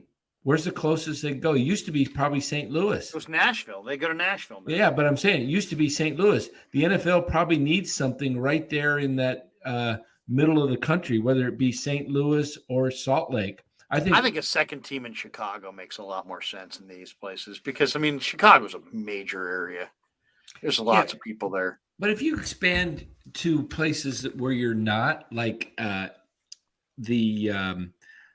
you get a whole lot of different, NFL fan experience. I just think something like Salt Lake or back to St. Louis makes more sense because there's nothing. Well, you got Kansas City, you got the Chiefs, so people in that area can go see the Chiefs. But I kind of like Rye's idea. I think Salt Lake would be a really good. It's all about also what's the corporate base look like. That's the other question. I just think like I can see it like it's packed, it's super crazy loud, and they have like this altitude advantage, and like they're pesky. I don't know. How come I can't get Carlos' comment to show? What about? I mean, Hawaii could be cool also. Like just really go West Coast on it. Yeah, why not? Aloha Stadium. That would be so sick. How come I always thought Aloha Stadium was super cool with those walkways. Yeah. I'm not able to get Carlo P's comment to. I keep hitting it. It won't go up. It says I'm in Salt Lake City, and yes, football is huge. Yeah. Utah is sneaky, like the craziest fans in like the Pac-12. Oh yeah, look at them in the NBA, man. They're just like taunting. I mean, they're a little over the top with some of the players, it sounds like, but I think that's going to do it for me. 12:30 on a Friday night. Yeah. Good live stream, 2 What do hours you and mean, 45 12 minutes. Thanks to 12:30? thanks to BayareaBaller, thanks to Frank Red, thanks to you guys, thanks to everybody in the chat. What do we got coming up? We're gonna take tomorrow off, watch some college football. Sunday night we're gonna be late. Very late. Sunday we've got Niners Chargers. What are we gonna start our show about 10:30? I don't know. It's like, do we try to go post game on Sunday night, or do we try to hold off till Monday morning? We probably could do something on Sunday night, but maybe we'll do something with us driving back, because I now I have the setup correct. Okay. For all right, well, maybe we'll try a live stream. Good. Danny, be ready to fire all the ads, comments. Yeah, I can do all that. So look for us Sunday night, and then Monday, Warriors play in Sacramento. Or no, Sunday they play in Sacramento. Monday they play San Antonio at home. And then we'll come on after that Monday night game and after Warriors Spurs, and we'll do a Niner Warrior, NFL weekend recap Monday for sure. But we'll try to do something Sunday on the way back. You got a hot take on the Kings Warriors game prediction for Sunday night? I think what you've seen here is the Warriors haven't gotten it together. Steph has just had 2 incredible games. So, barring that, I think I tread lightly on my belief in Golden State. I got to see it. I think the Kings win by 7 or more. Yeah, based on what I've seen, I don't think there's going to be a huge difference at the end of the year between these teams. I think the Warriors are going to be disappointing as far as their total wins. I think Kings are going to be a little bit surprising. I think the Kings over looks good. I think the Warriors under looks good. So I would not. I mean, I think Warriors are going to win more games, but I don't think it's going to be anything like Vegas had it at the beginning of the year. You had the number 1 pick in our little basketball wins or losses, and you took the Warriors wins. It's not. Yeah, and I took all the unders, the losses, and all these teams are like, I took Utah losses, San Antonio. It's not looking too good, man. Utah. What about Utah in basketball? What the heck? They're like 9-3 or something. Their class is so good. What's that? Markkanen, how are they doing this? I think Markkanen's a pretty good player. I think everybody kind of fell asleep on Lauri Markkanen. And they're all just a bunch of cast-offs who and they have this great coach who really was as big of a part of the championship as championship run as Udoka was. And Danny, they're 10-3. They I think they won again. Yeah, they just averaging like 30 Thursday night. Yeah, I've watched Utah. I mean, Olynyk's playing well. Markkanen's playing really well. And Jordan Clarkson can score. They still got a point guard. One of the most underrated players in the NBA, in my opinion, is Jared Vanderbilt. Yeah. And he's long, he rebounds, he blocks shots, he runs the floor. And then they're not bad off the bench. I mean, they got Rudy Gay, Colin Sexton's a nice player. Malik Beasley's a really underrated player. They got Talen Horton-Tucker from the Lakers. It's not the worst. Do they team. Hold on or do they fade? No, they fade. They fade like a cheap suit. They're gonna fold. They're not gonna fade. Yeah. They're gonna fold. They're gonna fold. And you think? I mean, right now we pretty much count on San Antonio falling out of the top 10. Portland, I don't know. Can they hang in? Portland looks good. Portland is legit. So I mean, you look at this right now. The Warriors are, 11th right now, and if you figure Utah falls out, but you got Portland, Memphis, Phoenix, Denver, the Clippers, and Dallas, and New Orleans, all ahead of them, plus Sac. But prior to those mentioning Sac, those other teams, it's going to be tough for the Warriors to. I don't think they finish in the top 4. I don't. I think they finish 5th or 6th at best. I think we'll that see. There's a lot that has to happen between now and then. That's for sure. New Orleans looks pretty good to me too, even though and they have the Lakers. Zion and They have Ingram, the Lakers Herb pick. Jones, Valanciunas. They have the Lakers pick. They have the Lakers pick. The Lakers are 2-10, and LeBron is already missing time, and they have the Lakers pick in like the most generational draft. Like it couldn't be better. I mean, the Lakers are just. I mean, what a mess. What an S show. What a mess. An absolute dumpster fire. Yeah, Minnesota's actually underachieved. They're not doing well. Notice that Donovan Mitchell left, and his team's awesome. He's playing awesome. By the way, I bet the Clippers the other night against the Lakers. Yeah, it was a Clipper home game. It's the same floor, right? They just changed the hardwood floor. They just changed the lighting. Guess what the spread was? I know it because you told me. Yeah, but Danny, go ahead. What do you think the spread was? Clippers Lakers. It was Clippers home game. I'd say Clippers doesn't matter. Plus, same building. +8. It was no, you mean -8. I mean -8 Clippers. Yeah, they were -3. They were -3. Yeah, Vegas is so slow to get off when the expectation is this disparate. Like we're seeing the same thing with the Bucks. It's like they're slow to get off it. Danny, I stared at it for like an hour, and I'm like, wait a second. Did you take the Clippers? Yes. Would they win by 7, 8, 10? Well, no, they won by. Let me see. I'll tell you what they won by. They won by 10 or 12. Yeah. Dang, I would have jumped on that if I saw that. I know. 3 Oh my points. Goodness, 3. I mean, that is just nuts. That's the game LeBron got hurt in too, wasn't it? Yeah. Oh my goodness. I wish I would have seen that.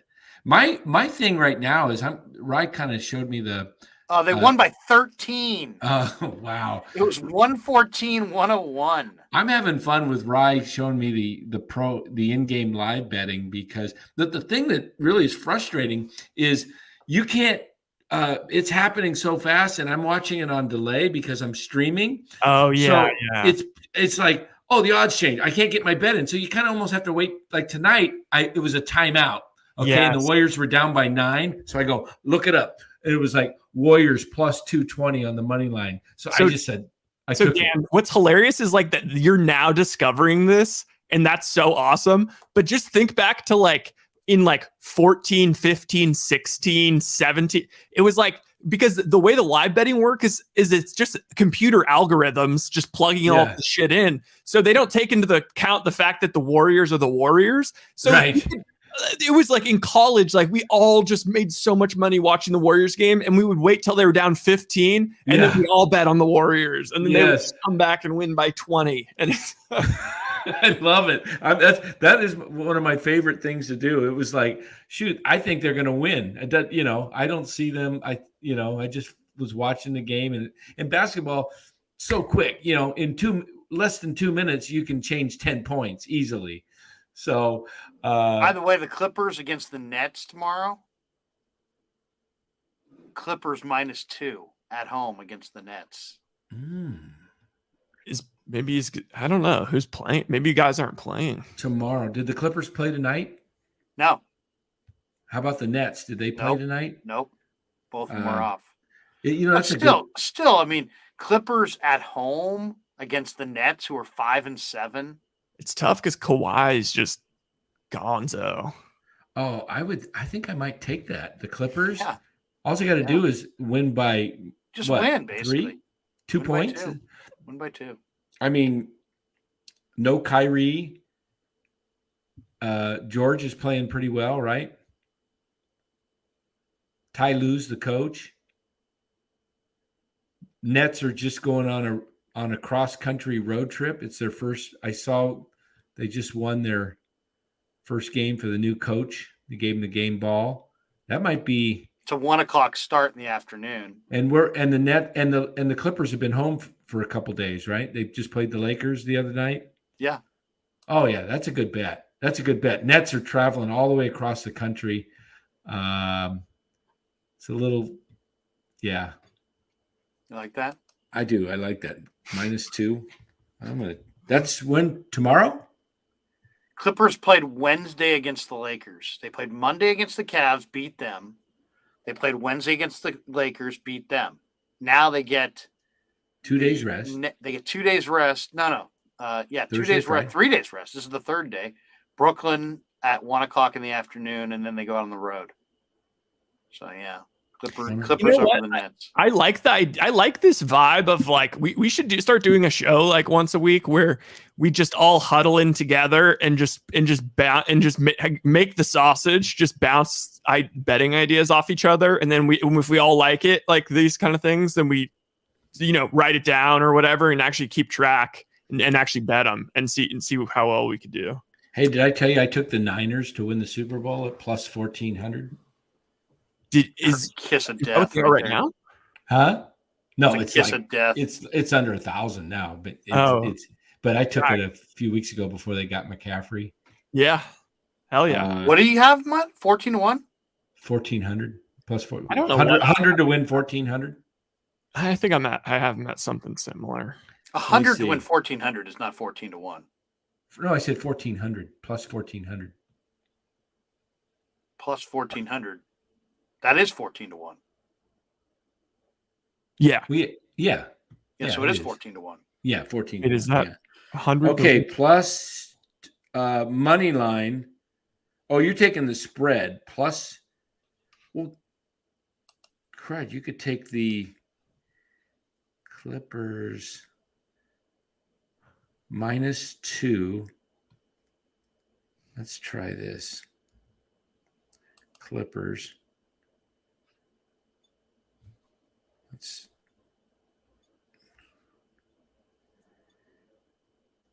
27.50 to win 25. This is such a degenerate show. Yeah, wait, let's do this. We'll wrap it right here. It's like, Jesus. Seriously, we're just a bunch of sick fucks. All right, everybody, have a great night. We'll see you later on this weekend. Enjoy your weekend with your family and friends. Go Niners. We'll talk to you on Sunday. For Danny and Rye, I'm Larry. That's the Krueg Show. Yeah, never met a man I've been scared of. Careful, you gon' get exactly what you asked for. Careful, whatever you bring it, get in handled. I answer to no one, I don't need to hassle. Signing off at 1:45 in the morning. Hold up, ground where we at?